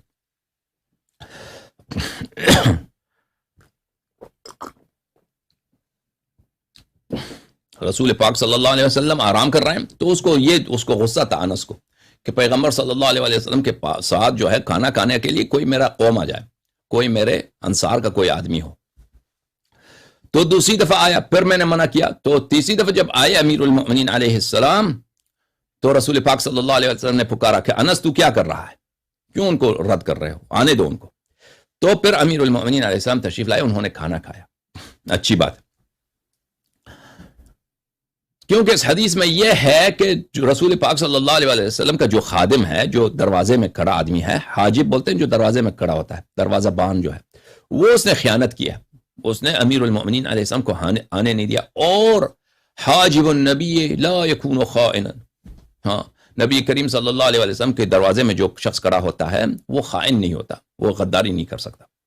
دیکھیں یہ خود ہمیشہ اپنی کتب میں سب سے مختلف قسم کے گناہ انبیاء کی نسبت دیتے ہیں، حضرت یونس علیہ السلام نے یہ گناہ کیا ہے، حضرت ابراہیم علیہ السلام نے یہ گناہ کیا، حضرت آدم علیہ السلام نے یہ گناہ کیا ہے، لیکن ایک صحابی کے لیے اصل یہ نہیں کہ انس سے اس کو محبت ہے، کہ انس خیانت نہیں، صحابہ کی غلطیاں تو ثابت ہے۔ مغیرہ ابن شعبہ نے کیا کیا میرے عزیزو؟ مغیرہ ابن شعبہ عمر کے زمانے میں، مغیرہ ابن شعبہ بصرے کا گورنر تھا، اس کے خلاف شکایت آئی کہ یہ جو روزانہ زنا کرتا ہے، کس کے ساتھ؟ وہ ایک دوسرے صحابی کی عورت کے ساتھ، ام جمیل بھی ایک صحابی کا، ام جمیل خود بھی صحابی، اس کا خاوند بھی صحابی، زنا کرنے والا اس کے ساتھ بھی کون؟ مغیرہ ابن شعبہ صحابی،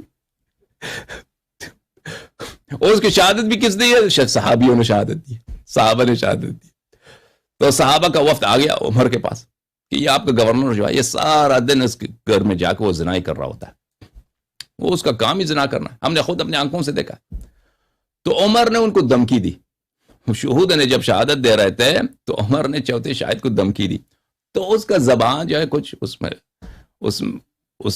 وہ متذبذب ہو گیا، تو فوراً عمر نے اس کی شہادت کاٹی کہ وہ شہادت نہیں ہوئی، کیونکہ مغیرہ اس کا دوست تھا، اس کا گورنر تھا، اس کو جان بچانا تھا اس نے، وہ اللہ اس کو تو زنا محسنہ ہونا تھا، اس کا رجم ہونے والا تھا، اس کو رجم سے بچایا، الٹا ان دوسرے صحابیوں پہ کیا دوسرے صحابہ پہ اس نے حد جاری کرا دی کہ کیا انہوں نے قذف کا حد، کہ انہوں نے جھوٹی شہادت دی ہے صحابہ پہ۔ صحابہ کی کرتوتیں کم ہیں کیا؟ اچھا، وہ کہتا ہے کہ انس جو ہے وہ صحابی ہے، وہ کیسے خیانت کر سکتا؟ اگر یہ حدیث طیر صحیح ہے، حدیث طیر صحیح ہے تو نبی کریم صلی اللہ علیہ وسلم جھوٹے ہیں۔ او بھائی اس کو خوب پتا ہے کہ صحابہ غلطی کر سکتا ہے، صحابہ نے کیا ہے، صحابہ آسمان سے نازل ہوئے، آپ لوگ خود انبیاء علیہ السلام کو نسبت دیتے ہیں، قرآن میں موجود ہے کہ انبیاء نے سے گناہیں صادر ہوئی ہیں، تو صحابہ سے کیسے گناہ نہیں صادر ہو سکتا؟ صحابہ سے کہاں پہ اصول ہے کوئی کہ صحابہ سے گناہ صادر نہیں ہو سکتا؟ امیر المؤمنین علیہ السلام 3 دفعہ دروازے پہ آئے، 2 دفعہ انس نے آنے نہیں دیا، وہ خود کہہ رہا ہے مجھے محبت یہی تھی، مجھے فکر یہی تھا کہ کوئی انصار کا کوئی آدمی آ جائے، نبی کریم صلی اللہ علیہ وسلم کے ساتھ کھانا کھائے۔ تو اس نے جو رد کیا ہے میرے عزیزوں، یہ رد اس لیے انس کے لیے نہیں کیا ہے، یہ رد تعصب ہے حدیث طیر میں، کہ اگر ہم اعتراف کریں کہ امیر المؤمنین علیہ السلام نے رسول پاک صلی اللہ علیہ وسلم کے ساتھ پرندہ کھایا ہے، تو اس کا مطلب یہ ہے کہ احب الخلق عند اللہ، سب سے محبوب، ہاں تو ان کی افضلیت ثابت ہوگی نا، ابو بکر عمر افضلیت اور حقیت بالخلافت ثابت ہو کہ علم میں سب سے آگے، تقوی میں سب سے آگے، عمل میں سب سے آگے، جہاد میں سب سے آگے، ایمان میں سب سے آگے کون؟ امیر المؤمنین علیہ السلام، کیونکہ وہ احب الخلق ہے۔ تو اس لیے کیا کہہ رہا ہے ابن ابی داود السجستانی کہ بولے اگر یہ حدیث الطیر ان صح حدیث الطیر فنبوت النبی باطل، نبوت نبی باطل ہے۔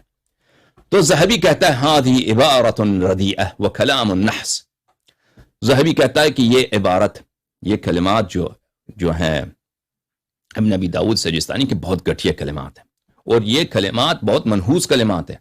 بل نبوت نبینا محمد صلی اللہ علیہ وآلہ وسلم قطعی حق قطعی ان صح خبر الطیر وان لم يصح وما وجه الارتباط، چاہے حدیث طیر صحیح ہو چاہے حدیث طیر ضعیف ہو، نبوت نبی صلی اللہ علیہ وآلہ وسلم قطعی ہے، حق ہے، اور کوئی اس میں کوئی تعلق ہی نہیں ہے کہ اگر حدیث طیر صحیح ہے تو نبوت پیغمبر صلی اللہ علیہ وآلہ وسلم کا جھوٹی ہے۔ ملاحظہ فرمائی یہ وہ حدیث طیر ہے کہ 30 سے زیادہ راوی ہیں اس کے، بلکہ اس کے بہت ہی زیادہ اس کے روات ہیں، یہ خبر متواتر ہے، حدیث متواتر ہے، نہ صرف یہ کہ حدیث صحیح ہے بلکہ متواتر ہے۔ ملاحظہ فرمائی المستدرک علی الصحیحین للحاکم النیسابوری الجزء الثالث، 3 مجلد، چاپ دار الفکر، یہ صفحہ نمبر 343 میں، حدیث الطیر کہ رسول پاک صلی اللہ علیہ وآلہ وسلم کے نزدیک، انس کہتا ہے وہاں پہ فرخ مشوی، وہاں پہ ایک بنا ہوا اس کو کیا بولتے ہیں، پرندے کا جو بچہ ہوتا ہے، وہ لایا، بہت نازک گوشت ہوتا ہے، بہت مزے کا چیز ہوتا ہے، وہ لے کے آئے۔ فرمایا اللہم، رسول پاک صلی اللہ علیہ وآلہ وسلم نے دعا کی، اللہم ایتینی بأحب خلقک الیک یأکل معی ھذا الطیر، اپنا جو سب سے بہترین، سب سے پیارا آپ اللہ تیرا بندہ ہے اس کو لا دے تاکہ میرے ساتھ یہ پرندہ کھا لے۔ اچھا، امیر المؤمنین علیہ السلام تشریف لائے، انہوں نے کھایا۔ یہ حدیث نقل کرتے کے بعد کہتا ہے ھذا حدیث صحیح علی شرط الشیخین، وہ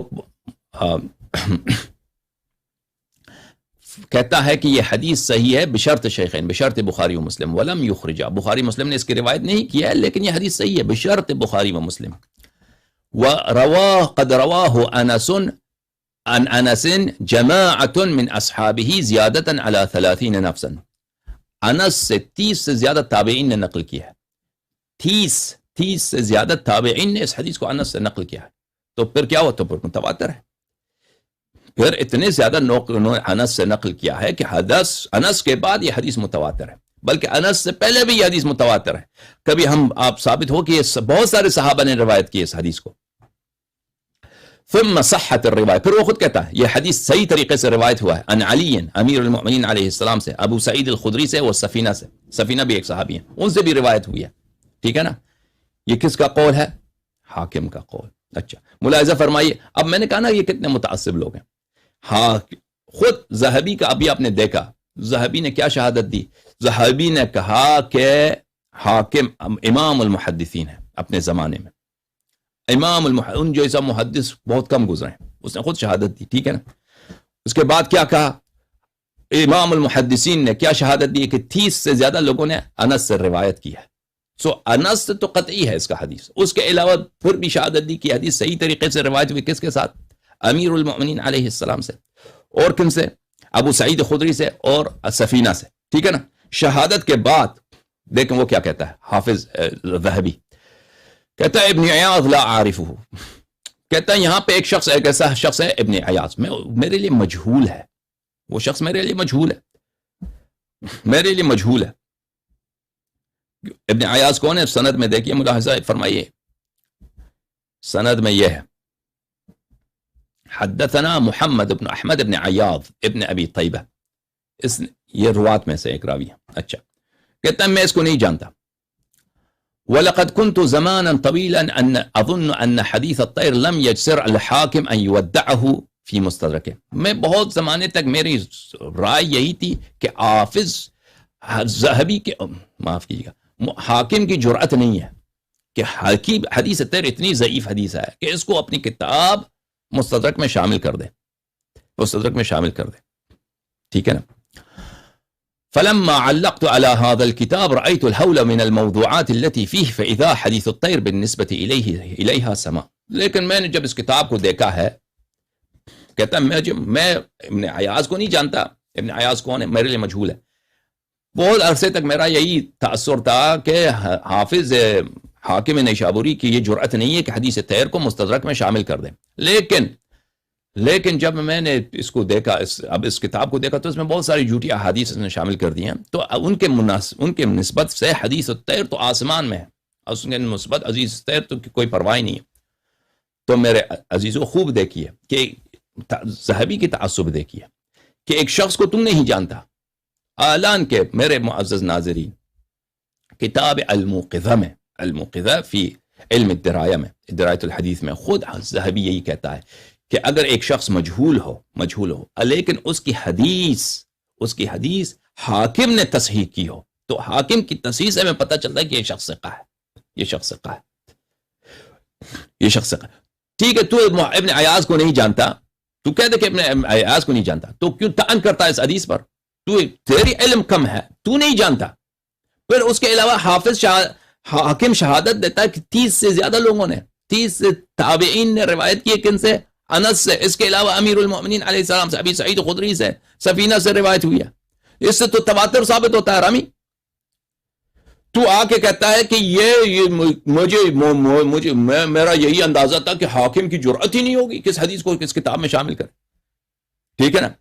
اب آپ نے یہاں پہ دیکھ لیا کہ اس نے اس طرح اس حدیث میں طعن کیے، جرح کیا، اس کا تعصب دیکھیں. پھر یہی شخص ملاحظہ فرمائے کتاب میزان الاعتدال میں کیا کہتا ہے. میزان الاعتدال فی نقد الرجال، تألیف الذہبی، محمد ابن احمد ابن عیاض میں کہتا ہے محمد ابن عیاض سے کیا نقل ہوئی ہے؟ حدیث الطیر نقل ہوئی ہے. حاکم نے اس حدیث کو نقل کیا ہے علی شرط البخاری و مسلم. حاکم نے اسی حدیث کو بخاری و مسلم کے شرط پہ کہا کہ حدیث طیر کو بخاری و مسلم کی شرط پر ہے، کیونکہ وہی حدیث جو محمد ابن احمد ابن عیاض نے نقل کی ہے. قلت الکل ثقات الا هذا فانا اتهمه به. کہا کہ سب اس حدیث میں سب ثقہ ہیں، سب ثقہ ہیں، جیسے حاکم نے کہا کہ شرط بشرط بخاری و مسلم ہے، مگر یہ محمد ابن عیاض، یہ ابن عیاض جو ہے انا اتهمه به، میں حاکم کو تہمت دیتا ہوں، میں حاکم پہ الزام لگاتا ہوں کہ تو کیوں اس حدیث کو لے کے آیا. اچھا دیکھیں کہ میں اس کو تہمت لگاتا ہوں حاکم پر کہ تو کیوں لے کے آیا ہے، میں اس کو نقد کرتا ہوں کیوں لے کے آیا اس حدیث کو اس کتاب میں بخاری مسلم کی شرط پر. یہ ایک شخص نہیں ہے صحیح، حالانکہ خود وہاں پہ اعتراف کر رہا ہے کہ اس کے نزدیک مجہول ہے. اور بھائی جہل جو ہے وہ کوئی جرح نہیں ہے، آپ نہیں جانتے، وہ جانتا ہے اس کو. وہ جب کہتا ہے یہ بخاری مسلم کی شرط پر ہے، یعنی اس کے سب روات وہی ہیں جو کہ بخاری مسلم جیسے روات ہیں. آپ کا علم کم ہے. یہ آپ کیوں کہتے ہیں کہ آپ کے مجہول ہونا، حالانکہ خود آپ نے دوسری جگہ پہ خود اعتراف کیا کہ حاکم کی تصحیح خود ہی توثیق ہے. حاکم کی تصحیح، اگر کوئی شخص ہمارے نزدیک مجہول ہے، اس حاکم کی تصحیح خود توثیق ہے، اس کی حدیث اس سے صحیح بن جاتا ہے. پھر کہتا ہے ثم ظہر لی انہ صدوق.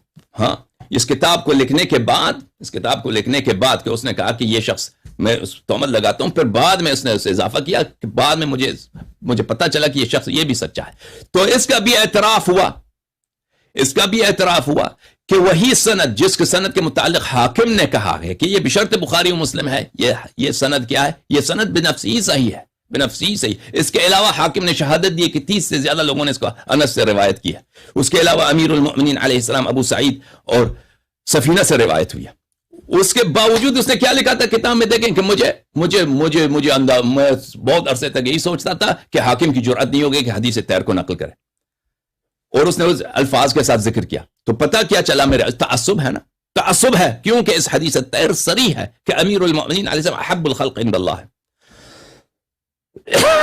سب سے محبوب، سب سے پیارا سب سے محبوب اللہ، جس سے اللہ سب سے زیادہ محبت کرتا ہے، حدیث طاہر سے ثابت ہو، اس جیسے حدیث بہت زیادہ ہیں۔ اللہ کے نزدیک کون ہے؟ امیر المؤمنین علیہ السلام۔ لیکن یہ ان کے محدثین کی تعصب دیکھیے۔ اچھا،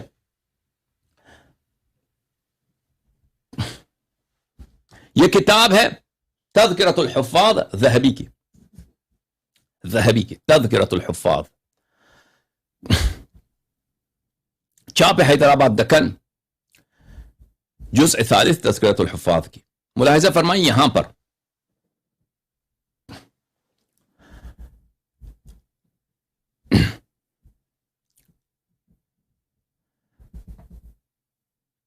کہاں کہ حاکم سے پوچھا گیا حدیث طیر کے متعلق، حاکم نے کہا یہ حدیث صحیح نہیں ہے۔ وَلَوْ صَحَّ لَمَا كَانَ أَحَدٌ أَفْضَلَ مِنْ عَلِيِّ بْنِ أَبِي طَالِبٍ عَلَيْهِ السَّلَامِ بَعْدَ النَّبِيِّ صلی اللہ علیہ وآلہ وسلم۔ حاکم نے شابوری سے پوچھا گیا کہ حدیث طیر کے متعلق آپ کا کیا رائے ہے؟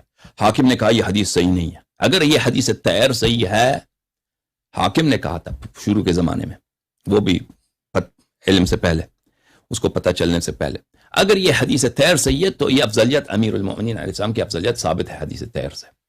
اچھی بات ہے۔ قلت ثم تغیر رأی الحاکم واخرج حدیث الطیر فی مستدرکہ، کہتا ہے کہ پھر حاکم کا رائے متغیر ہو گیا، تبدیل ہو گیا۔ حاکم وہ اپنے بات سے پھر گیا، پھر اس نے تصحیح کر دی حدیث طیر کی، حدیث طیر کی تصحیح کر دی کہ یہ کیا ہے، یہ حدیث صحیح ہے، اور اس کو اپنے مستدرک میں لے کے آیا ہے۔ پھر وہ کہتا ہے خود ذہبی کے الفاظ ہیں، وَأَمَّا حَدِيثُ الطَّيْرِ فَلَهُ طُرُقٌ كَثِيرَةٌ جِدًّا، طُرُقٌ كَثِيرَةٌ جِدًّا۔ ذہبی کیا کہتا ہے؟ حدیث طیر کے طرق بہت ہی زیادہ ہیں، طُرُقٌ كَثِيرَةٌ جِدًّا، اس کے طرق، اس کے اسانید بہت ہی زیادہ ہیں۔ قد افردتها بمصنف، میں نے اس حدیث طیر کے متعلق میں نے خود ایک کتاب لکھی ہے۔ دیکھیں اس کا تعصب، دیکھیں کہ خود یہ کیا کہا وہاں پہ، کہاں کہ یہ حافظ کی بھلے یہ کتاب حدیث طیر، کیوں حاکم نے اس کو اپنے کتاب میں شامل کیا ہے؟ اچھا،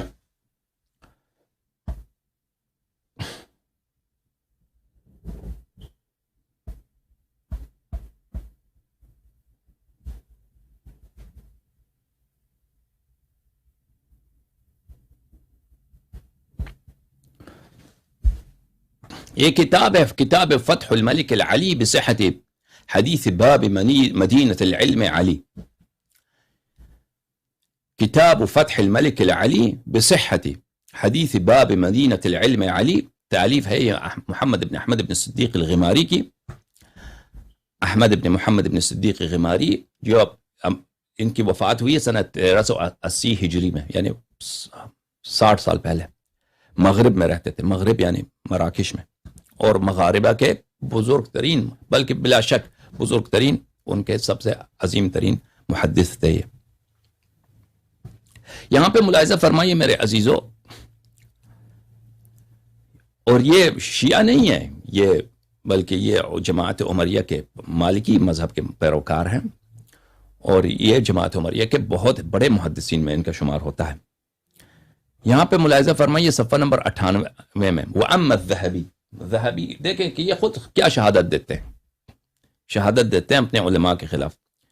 وَأَمَّا الذَّهَبِي فَلَا يَنبَغِي أَن يَقْبَلَ قَوْلُهُ فِي الْأَحَادِيثِ الْوَارِدَةِ بِفَضْلِ عَلِيٍّ عَلَيْهِ السَّلَامِ، ذہبی کی کوئی بھی بات، جو بھی حدیث امیر المؤمنین علیہ السلام کی شان میں وارد ہوئی ہو، ان کی مدح میں وارد ہوئی ہے، ذہبی کی اگر کہ اس کے خلاف بات کرے تو اس کی بات نہ سنایا جائے، کیونکہ یہ شخص متعصب ہے، یہ ملعون شخص ناصبی ہے، یہ حرامی ہے۔ فلا ينبغي، جائز نہیں ہے کہ انسان ذہبی کے قول ان احادیث میں کے متعلق قبول کرے جو فضل امیر المؤمنین علیہ السلام میں صادر ہوئی ہیں۔ كان إذا وقع نظره عليها اعترته حدة أتلفت شعوره وغضب أذهب وجدانه،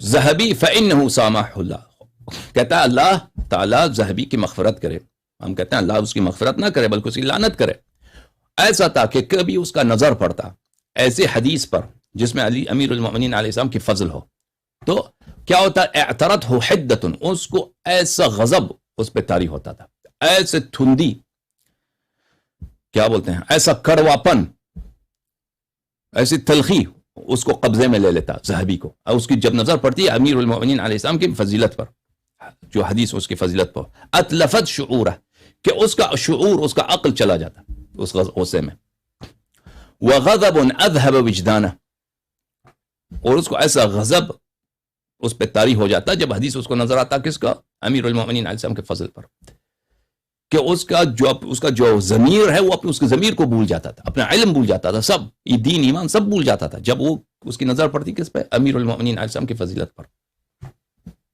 حتی لا یدری ما یقول وربما سب ولعن من روى فضائل علی علیہ السلام.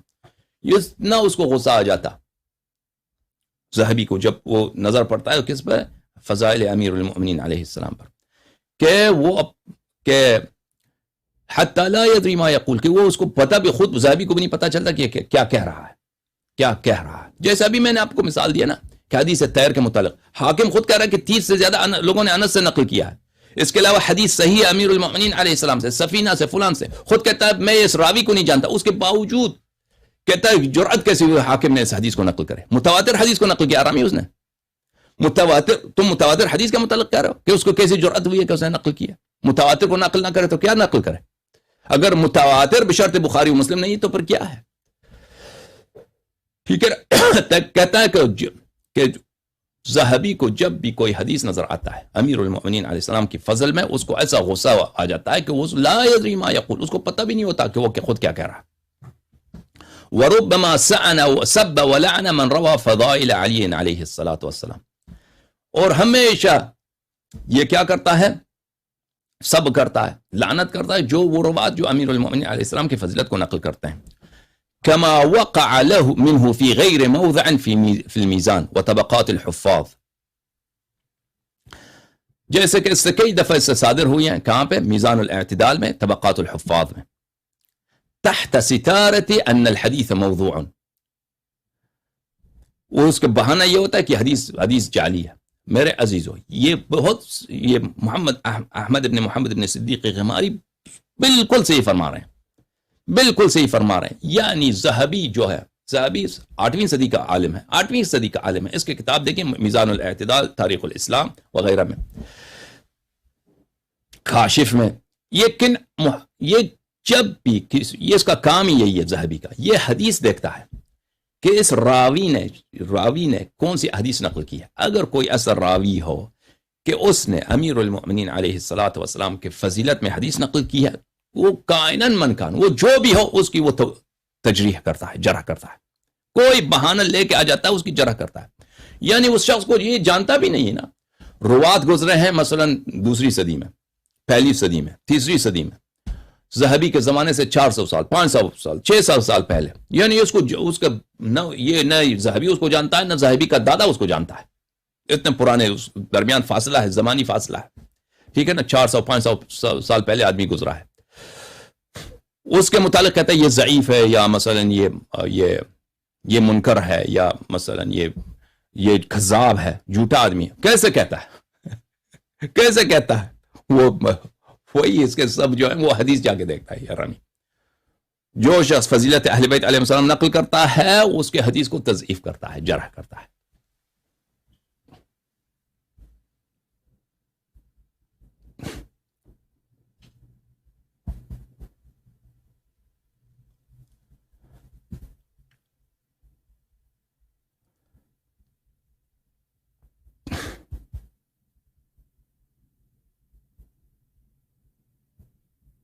اچھا، ہم نے کہا کہ ان کے محدثین کیا تھے، جماعت عمریہ کے محدثین متعصب.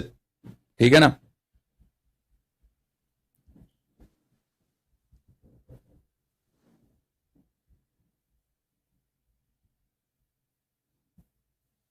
جماعت عمریہ کے محدثین متعصب. تعصب کہ ہم اس کم وقت میں یہی 2 مثال دے سکتے ہیں، اس سے زیادہ مثال دینا اب بھی وقت ختم ہو رہا ہے. اس کے علاوہ گورنمنٹس کی پالیسی یہ بھی نہیں تھی کہ اہل بیت علیہم الصلوۃ والسلام کے متعلق کوئی حدیث نقل نہ کیا جائے. حدیث نقل نہ کیا. اس کی کتنی مثالیں زیادہ ہیں، بنی امیہ کے زمانے میں، حجاج ابن یوسف کے زمانے میں، اور اس کے بعد بنی عباس کے زمانے میں. میں آپ کو ایک واقعہ سناتا ہوں. بنی عباس کے زمانے منصور جو عبداللہ ابن محمد ابن علی ابن عبداللہ ابن عباس ابن عبد المطلب، جو خلیفہ ہے جماعت عمریہ کے بنی عباس کا، منصور دوانقی جس کو بولتے ہیں، اس کا سلیمان ابن مہران اعمش کے ساتھ ایک واقعہ ہے۔ ملاحظہ فرمائیے، یہ کتاب ہے مناقب امیر المؤمنین علیہ الصلاۃ والسلام، تالیف الحافظ ابو الحسن ابن مغازلی کی، متوفہ سنت 443۔ یہ کتاب ایک وہابی آدمی نے، الوداعی، دکتر الوداعی نے اس کو جو ہے چھاپا ہے، تحقیق کی ہے۔ یہاں پہ صفحہ نمبر 197 میں حدیث الاعمش والمنصور، اعمش اور منصور کی حدیث، اعمش اور منصور کے درمیان جو گفتگو ہوا ہے۔ یہ بنی عباس کا زمانہ ہے، اور یہ منصور دوانقی جو ہے عبداللہ ابن عباس کا پوتا ہے۔ توقع سے یہی ہے کہ آپ بنی عباس کے ہیں، آپ بنی امیہ کے سے نہیں ہیں۔ امیر المؤمنین علیہ السلام بنی ہاشم کا سب سے بزرگ انسان ہے رسول پاک صلی اللہ علیہ وسلم کے بعد، آپ ان کی عزت کریں۔ لیکن بالعکس وہ سیاسی مقاصد کے بنا پر بنی عباس نہیں چاہتے تھے کہ امیر المؤمنین علیہ السلام کے فضائل بیان کیے جائیں، اور یا حضرت ابو طالب علیہ السلام کے فضائل بیان کیے جائیں، بلکہ وہ چاہتے تھے کہ حضرت ابو طالب علیہ السلام، حضرت امیر المؤمنین علیہ السلام کو نیچے کیا جائے۔ اس کی وجہ کیا تھی؟ کہ اس کی وجہ یہ تھی کہ وہ چاہتے تھے کہ عباس کو اوپر کیا جائے، اس کی سیاست یہی تھی۔ اور اس لیے اس کی وجہ میں نے بتایا تھا نا، جو بحث نکاح سیدہ میں تھا، کہ بن الحسن جو تھے وہ چیلنج کرتے تھے بنی عباس کو۔ بن الحسن، امام حسن علیہ السلام کے اولاد جو تھے، وہ چیلنج کرتے تھے ان کی کہ خلافت ہمارا حق ہے، بلکہ بنی عباس نے شروع میں بیعت کی تھی نفس زکیہ کے ساتھ، محمد ابن عبداللہ ابن الحسن ابن علی ابن ابی طالب علیہ السلام کے ساتھ بیعت کی تھی ان لوگوں نے۔ اصل خلافت تو ان کا حق بنتا تھا، کیونکہ ان لوگوں نے ان کے ساتھ بیعت کیا تھا، اور لوگ بھی ان کے ساتھ تھے، علماء بھی ان کے ساتھ تھے، زیدیوں کے ساتھ تھے لوگ۔ یہ نفس زکیہ بھی زیدی تھا، امامت کے مدعی تھے، یہ مہدی ہونے کا ادعا کرتے تھے۔ تو اس لیے جو ہے یہ لوگ نہیں چاہتے تھے میرے عزیزوں کہ امیر المؤمنین علیہ الصلوۃ والسلام کے فضائل معروف و مشہور ہو جائے۔ ان کے سیاسی مقصد یہی تھا، اور وہ چاہتے تھے کہ ابو بکر عمر کو امیر المؤمنین علیہ السلام سے بہتر دکھایا جائے، تاکہ ان کا اپنا جو ہے قبضہ حکومت پر، ان کا اپنی حقداری حکومت پہ لوگوں کے لیے بہتر ثابت ہو سکے۔ کیونکہ امیر المؤمنین علیہ الصلوۃ والسلام کی خلافت کا اور ان کے افضلیت کا اگر اعتراف کیا گیا، تو پھر ان کے اولاد جو ہیں ان کے سیاسی مقاصد میں ان کا فائدہ ہوگا۔ سمجھ میں آ رہی نا؟ گرچہ امام صادق علیہ الصلوۃ والسلام سیاست کے پیچھے نہیں تھے کہ وہ انقلاب کر دیں یا حکومت کر دیں یا بنی عباس کا تختہ الٹا دیں، لیکن یہ وجہ کیا تھی؟ وجہ سادات بن الحسن کی وجہ سے تھی، کہ زیدیوں کی وجہ سے، کہ وہ لوگ انقلاب کرنے کے چکر میں تھے۔ اچھا، یہاں پہ روایت نمبر 188 کو 3 طرق کے ساتھ روایت کیا ہے ابن مغازلی نے۔ یہ پہلا طریق پچھلے صفحے میں، دوسرا طریق اور تیسرا طریق۔ روایت کرتے ہیں کن سے؟ سلیمان ابن مہران اعمش سے۔ سلیمان ابن مہران اعمش کہتا ہے کہ ایک رات کو میرے پاس رسول آیا، پیغام لینے والا آیا منصور کا، کہ خلیفہ تجھے بلا رہے ہیں۔ تو مجھے بڑا ڈر گیا، خلیفہ اس رات کو مجھے کیوں بلا رہے ہیں؟ ٹھیک ہے نا؟ تو اس نے کہا کہ مجھے نہیں معلوم کہ آپ کو کس لیے بلا رہے ہیں۔ تو میں نے سوچا کہ اس رات کے اس وقت مجھے بلا رہے ہیں، ان يسألني عن فضائل امیر المؤمنین علی بن ابی طالب علیہ السلام فإن اخبرته قتلنی۔ مجھے رات کے اس وقت یہ بلا رہا ہے خلیفہ، لیکن بغداد میں اس زمانے کا سب سے بڑا عالم سلیمان بن مہران اعمش، اس کو بلایا جا رہا ہے، کس کے دربار میں بلایا جا رہا ہے۔ پوچھ رہا ہے کہ مجھے کس لیے خلیفہ نے بلایا ہے؟ کہتا ہے مجھے نہیں معلوم۔ کہتا ہے میں نے خود سوچا کہ مجھے رات کو اس وقت بلا رہے ہیں، اس لیے بلا رہے ہیں کہ مجھے فضائل اہل امیر المؤمنین علیہ السلام کے متعلق پوچھیں۔ فإن اخبرته قتلنی، اور اگر میں ان کا بتاؤں کہ امیر المؤمنین علیہ السلام کے متعلق فضیلت ان کو سناؤں، کہ حدیث سناؤں کہ یہ ان کی فضیلت میں یہ حدیث، مجھے قتل کر دیں گے۔ تو یہ واضح اعتراف ہے کہ بنی عباس کا بھی یہی پالیسی تھی کہ کوئی عالم، کسی کو جرأت نہ ہو کہ امیر المؤمنین علیہ الصلوۃ والسلام کے فضائل کو نقل کر دیں۔ کوئی نقل کرتا ہے تو اس کو قتل کیا جاتا ہے، چاہے وہ اپنے زمانے کا سب سے بڑا عالم ہو، سلیمان ابن مہران اعمش کیوں نہ ہو۔ تو کہتا ہے اسی وقت میں نے کیا غسل کیا، اپنا کفن پہنا، اور میں نے حنوت کیا۔ ثم كتبت وصیتی، اس کے بعد وصیت بھی میں نے لکھ دیا کہ میں مرنے کے لیے جا رہا ہوں, مجھے پتہ ہے مجھے اس وقت بلایا ہے خلیفہ نے, مجھے فضیلت کے متعلق پوچھیں گے, میں جواب نہ دوں کہ میں نے اس کو پتہ ہے کہ حدیث میرے پاس موجود ہے, وہ قبول نہیں کرے گا. جواب دوں تو قتل کر دے گا.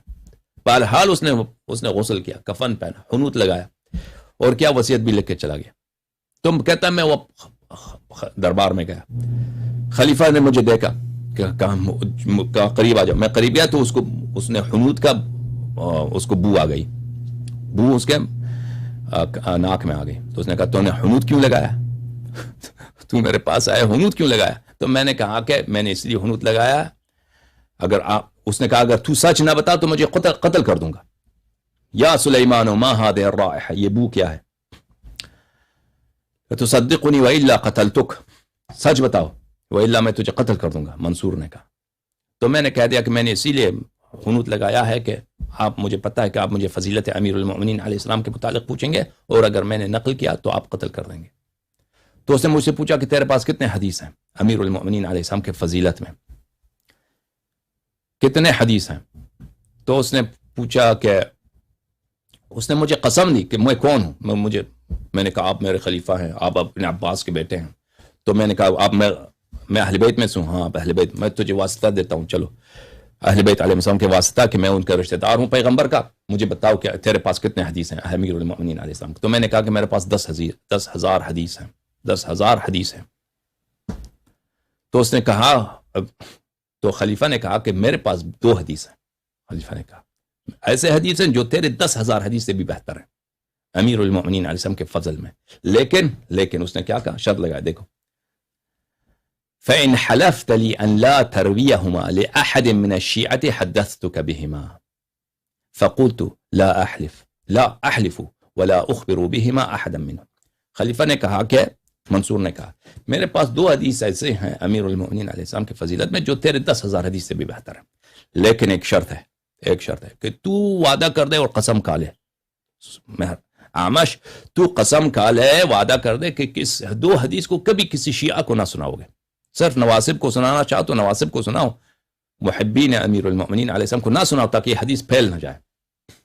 تو میں نے کہا ٹھیک ہے میں قسم کھاتا ہوں. تو پھر اس نے مجھے 2 بہت طویل حدیث ہیں یہاں پہ اس نے نقل کیا منصور نے وہاں پہ. دیکھیں میرے عزیزوں کہ کتنی واضح پالیسی ہے گورنمنٹ کی کہ امیر المؤمنین علیہ السلام کی فضیلت میں حدیث نقل نہ کیا جائے. امیر المؤمنین علیہ السلام کی فضیلت میں حدیث نقل نہ کیا جائے. کوئی حدیث نقل کرتا ہے تو اس کو قتل کیا جاتا ہے, حدیث نقل کرتا ہے تو قتل کیا جاتا ہے. جماعت عمریہ کے ایک بہت بڑے, اس کے تو بہت سارے واقعات ہیں میرے عزیزوں, میں اب آپ کو کیا سناؤں. جماعت عمریہ کے بہت بڑے عالم ہیں حسن بصری, جو بنی امیہ کے زمانے میں تھے. حسن بصری میرے عزیزوں وہ شخصیت ملاحظہ فرمائی, سیر اعلام النبلاء میں ذہبی جو ہے انس بن مالک سے روایت کرتا ہے کہ انس بن مالک جو خود حرامی صحابی ہے, ٹھیک ہے نا, وہ کہتا ہے کہ مجھے احادیث بھول گئی ہیں, تم حسن بصری سے سیکھو, حسن بصری سے سیکھو. ملاحظہ فرمائیے اس کے بہت فضائل بہت زیادہ ہے حسن بصری کے جماعت عمریہ کے نزدیک. ہمارے نزدیک آدمی ملعون ہے حسن بصری, بنی امیہ کا جو ہے وہ چیلا تھا.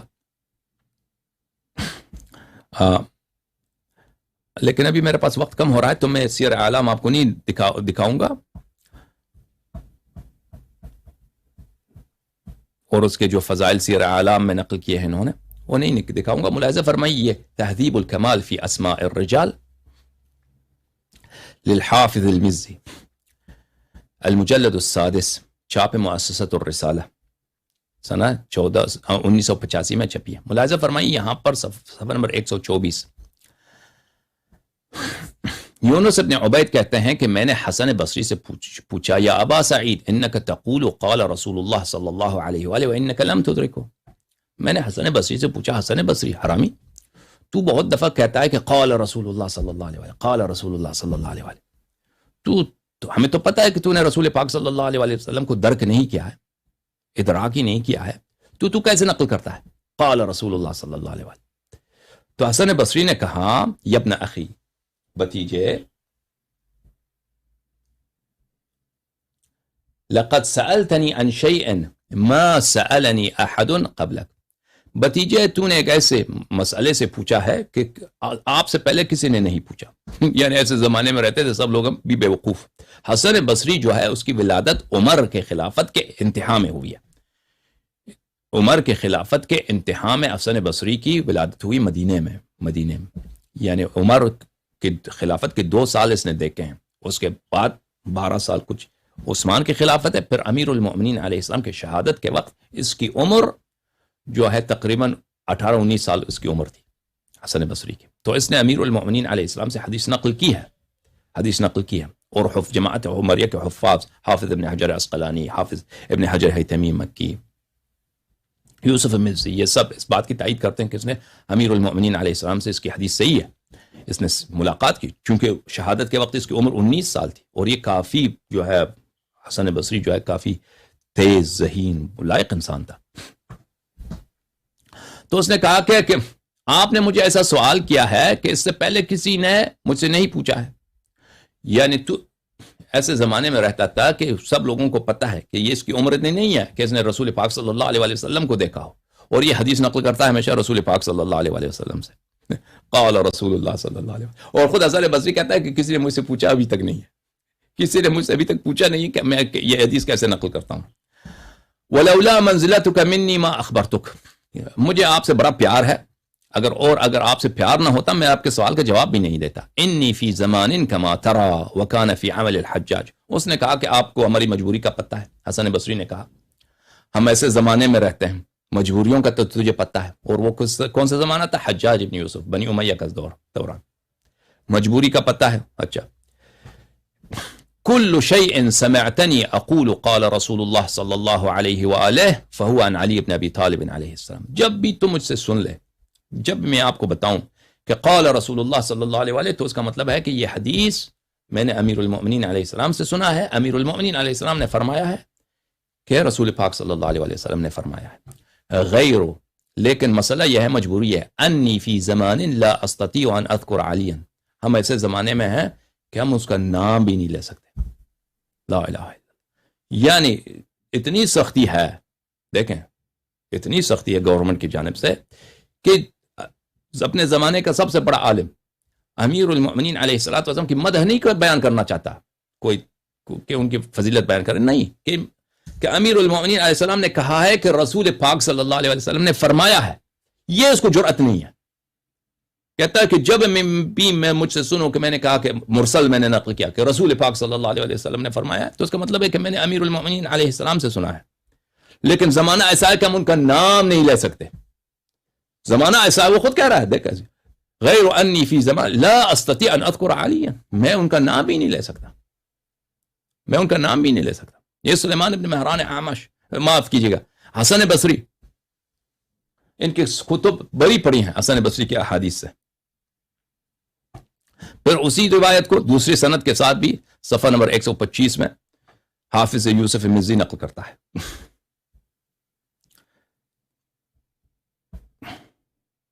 یہ کتاب ہے حلیۃ الاولیاء و طبقات الاصفیاء، چاپ دار الکتب العلمیہ، سنہ 1988 میں یہ کتاب چھپی ہے. ملاحظہ فرمائیں یہاں پر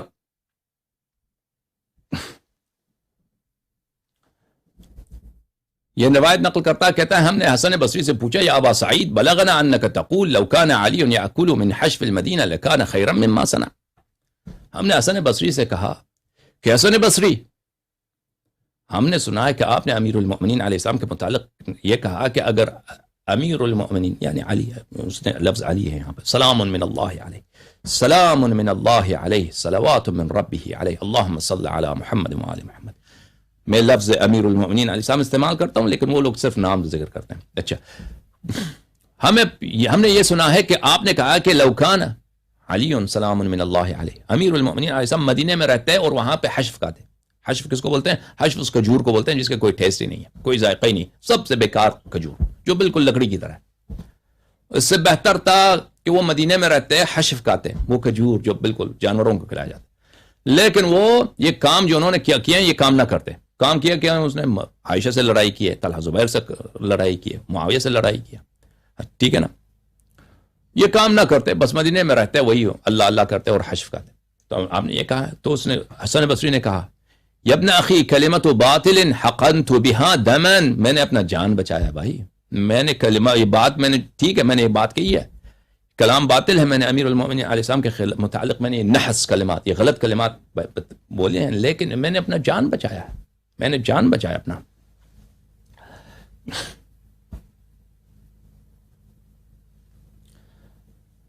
الاخبار الموفقیات لزبیر بن بکار، متوفا سنہ 256، چاپ عالم الکتب.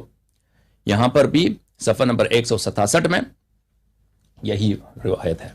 یا ابن اخی کلمۃ باطل حقنت بها دمی، اے میرے بھائی، میں نے یہ جملہ جو کہا ہے، میں نے جملہ جو کہا ہے امیر المؤمنین علیہ السلام کے خلاف میں نے بکواس کی ہے، تو میں نے اپنا جان بچانے کے لیے کی. تو میرے عزیزو، ایک طرف سے یہ مختصر ہم نے بتایا ہے، بنی امیہ ایسے بچوں کو قتل کرتے تھے، جن کا نام علی ہوتا تھا اس کو قتل کرتے تھے. ان کے اپنے زمانے کے سب سے بڑے بڑے علماء، ان کو جرأت نہیں ہوتی تھی کہ امیر المؤمنین علیہ السلام کے نام لے لیں، ٹھیک ہے نا، یہ حکومت کی پالیسی. اس کے علاوہ ان کے علماء خود متعصب تھے، ان کے حرامی علماء خود متعصب تھے، جیسے ابھی ہم نے ابی داؤد سجستانی کا سنا ہے. اس کے علاوہ میرے عزیزو، ان کے عوام جو تھے نا، ان کے عوام کی کیا تعصب ہے میں آپ کو سناؤں. میں مختصر کر کے بہت یہ باتیں آپ کو سناتا ہوں، یہ باتیں بہت طویل ہیں، اس کے باتوں کے دلائل بہت زیادہ ہیں.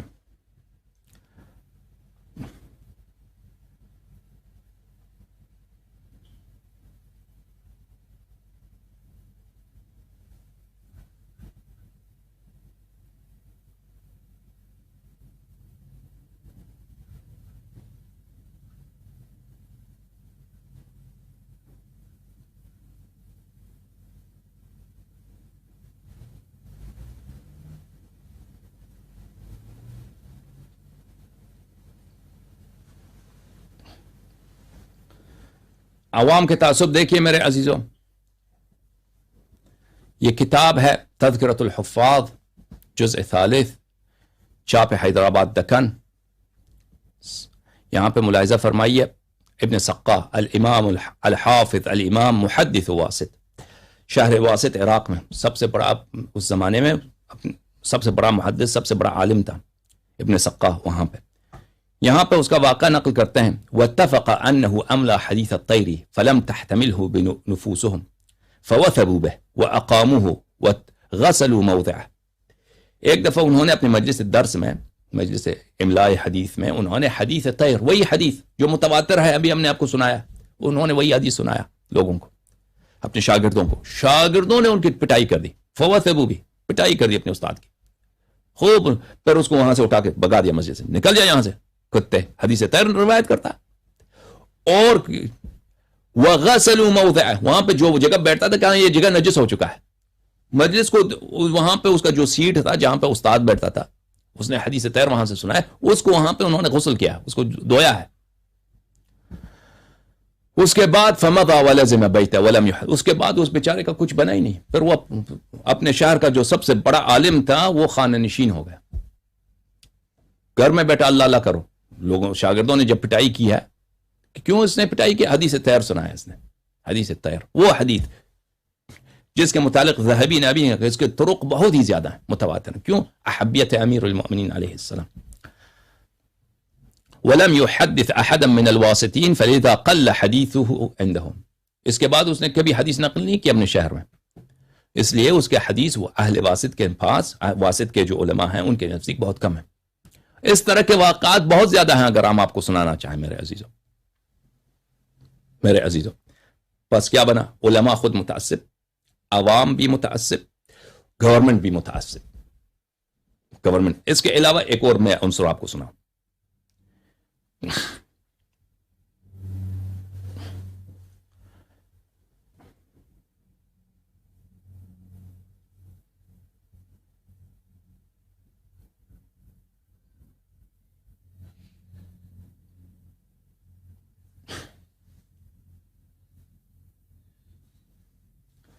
یہ کتاب ہے مجموعۃ الفتاوی لشیخ الالحاد ابن تیمیہ الحرانی، مجلد نمبر 20. کتاب چھپی ہے، سند نہیں لکھا یہاں پہ، صفحہ نمبر 129 یہاں پہ کہ مجتہدین کے فتاوا ایک دوسرے سے مختلف کیوں ہوتے ہیں، بلکہ حدیث کے خلاف کیوں وہ فتوا دیتے ہیں. وہ کہتا ہے اس کے کئی وجوہات ہیں. پہلی سبب یہ ہے کہ ان کو حدیث، بعض مجتہدین کو حدیث کا نہیں پتا، حدیث ان کو نہیں پہنچی ہوئی ہوتی ہے. اس کی مثال کس کو دیتا ہے؟ پہلی ابو بکر. مجتہدین مزے کی بات ہے واللہ، کاش میرے پاس وقت ہوتا کہ میں آپ کو یہ سب واقعات پوری طرح سے تفصیل کے ساتھ سناتا. مجتہدین نص کے خلاف فتوا کیوں دیتے ہیں؟ کہتے ہیں اس کے وجوہات کے یہ ایک وجہ یہ ہے کہ ان کو حدیث کا نہیں معلوم، ان کو حدیث ان کو نہیں معلوم. میں پہلی مثال دیتا ہے کہ اس کا ابو بکر سے میراث جدہ جب پوچھا گیا تو کہا کہ مجھے نہیں معلوم. نہ اللہ کی کتاب، وہ آرامی آدمی میراث جدہ، وہی اب ان کے کتب میں موجود ہے کہ ابو بکر خود کہتا ہے فَإِنَّ فِي نَفْسِ مِنْهَا لَهَا حَاجَةٌ، یا کاش میں رسول پاک صلی اللہ علیہ وسلم سے پوچھا ہوتا، کیونکہ مجھے اس کی حاجت ہے میراث جدہ کی. نانی اور دادی کی جو میراث ہے، نانی اور دادی کی جو میراث ہے، کوئی شخص مر جاتا ہے اس کے نانی کو اور اس کے دادی کو کتنا میراث ملتا ہے. تو مجھے یہ سوال مجھے نہیں معلوم، مجھے اس کی حاجت ہے. جو تجھے حاجت ہے وہ تجھے نہیں معلوم، اور تجھے کسی نبی صلی اللہ علیہ وسلم کا رشتہ دار تو ہے نہیں، اس سے تجھے میراث نہیں ملتا، اس کا تجھے پتہ ہے. آرامی آدمی، نحن معاشر الانبیاء لا نورث ما ترکنا صدقہ. جس کا تجھے حاجت ہے، احتیاج ہے، نیڈ ہے، ضرورت ہے، وہ تجھے نہیں معلوم، وہ تجھے نہیں سیکھا نبی کریم صلی اللہ علیہ وسلم سے. اور جس کی تجھے حاجت نہیں ہے، کیونکہ نبی کریم صلی اللہ علیہ وسلم کا تو رشتہ دار نہیں ہے، نہ چچا ہے، نہ چچا زاد بھائی ہے، نہ کچھ داماد، کچھ بھی نہیں، تجھے تو میراث ملنے والی نہیں، اس کا تجھے پتہ ہے. اور جس کو نبی کریم صلی اللہ علیہ وسلم سے میراث ملنے والی ہے، ان کی اکلوتی بیٹی، ان کو اس حدیث کا نہیں معلوم. نحن معاشر الانبیاء لا نورث. یہ عجیب ہے، یہ عجیب کرشمے ہیں مسلمانوں کے، ٹھیک ہے نا. تو وہ مثالیں دیتے ہیں. پہلی بات ابو بکر کی، پھر اس کے عمر بن الخطاب کے، کہ عمر بن الخطاب کو فلاں مسئلہ یا فلاں مسئلہ. اس کے بعد عثمان، کہ مجتہدین جو ہیں نص کے خلاف فتوے دیتے ہیں. کیوں؟ حدیث کا نہیں پتہ ہوتا. اچھا، اسی میں سلسلے میں جا کر، بہت وقت نہیں ہے عزیزوں، میں نے ابھی یہ مجلس ختم کرنا ہے، یہ پروگرام ختم کرنا ہے. یہاں پہ ملاحظہ فرمائیے، کہتا ہے فَمَنِ اعْتَقَدَ أَنَّ كُلَّ حَدِيثٍ صَحِيحٍ قَدْ بَلَغَ كُلَّ وَاحِدٍ مِنَ الْأَئِمَّةِ أَوْ إِمَامًا مُعَيَّنًا فَهُوَ مُخْطِئٌ خَطَأً فَاحِشًا قَبِيحًا. کہتا ہے کہ سب احادیث سب علماء کو نہیں معلوم، سب احادیث سب علماء کو نہیں معلوم. اگر کوئی شخص کہتا ہے کہ فلان حدیث فلان حدیث یا سب حدیث صحیح حدیث فلان عالم کو پتہ ہونا چاہیے، یہ درست نہیں ہے، وہ خطا کار ہے. احادیث بہت زیادہ ہیں، احادیث بہت زیادہ ہیں. اور پرانے زمانے میں تو احادیث اور ہی زیادہ ہوتی تھی، وہ احادیث کم ہو گئی ہمارے زمانے میں. تو اگر کوئی یہ شخص کہتا ہے تو وہ بہت باطل ہی بات کہتا ہے. تو اس کے علاوہ وہ کہتا ہے کہ بل الذين كانوا قبل جمع هذه الدوانين أعلم بالسنة من المتأخرين بكثير لأن كثيرا مما بلغهم أو صح عندهم لا يبلغنا إلا عن مجهول أو بإسناد منقطع أو لا يبلغنا بالكلية. کہتے ہیں کہ ہمارے پاس جو کتابیں ہیں، حدیث کی کتابیں ابھی ہیں، ان کتابوں سے ان سے پہلے جو لوگ تھے ان کو حدیث کا زیادہ علم تھا، کیونکہ ان کے پاس بہت ساری احادیث تھیں جو صحیح سند کے پاس تھیں، ہمارے پاس صحیح سند کے ساتھ نہیں پہنچی، مجھول سند یا منقطع سند کے پاس پہنچی ہیں، یا بالکل ہمیں نہیں پہنچی ہیں. صریح ہے کلم کس بات پر کہ احادیث ضائع ہو چکی، حدیث کا نقصان ہو چکا ہے، حدیث کم ہوتی گئی. ٹھیک ہے نا میرے عزیزوں. میں بہت مختصر، میں نے کیونکہ 8 بلکہ 10 بجے یہاں پہ پروگرام کرنا ہے فارسی زبان میں. اچھا، پھر اس کے بعد عربی زبان میں.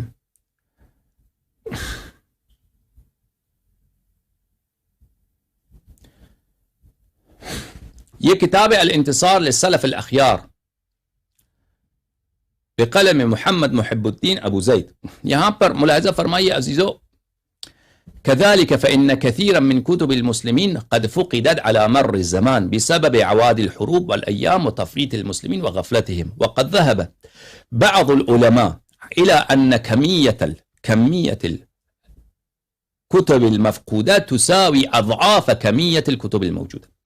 کہتے ہیں حدیث کی کتب بہت ضائع ہو چکی ہیں، جو کتابیں ضائع ہو چکی ہیں، مفقود کتابیں ہیں، موجود کتابوں سے کہیں زیادہ ہے، کہیں زیادہ ہے.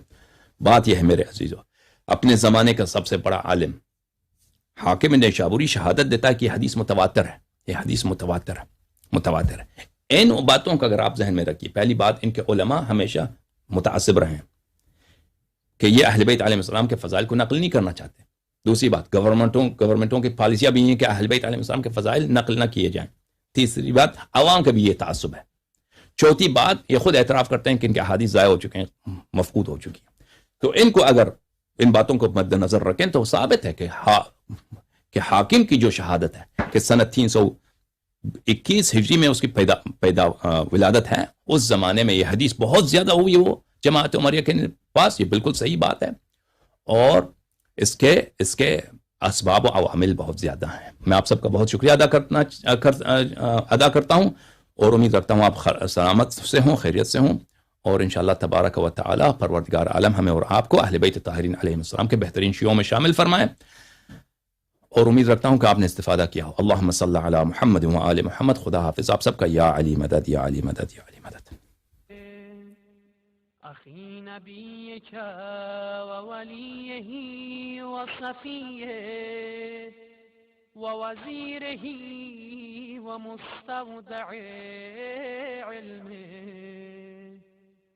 وموضع سره وباب حكمته والناطق بحجته والداعي إلى شريعته وخليفته في أمته ومفرج الكرب عن وجهه قاسم الكفرة ومرغم الفجرة الذي جعلته من نبيك بمنزلة هارون من موسى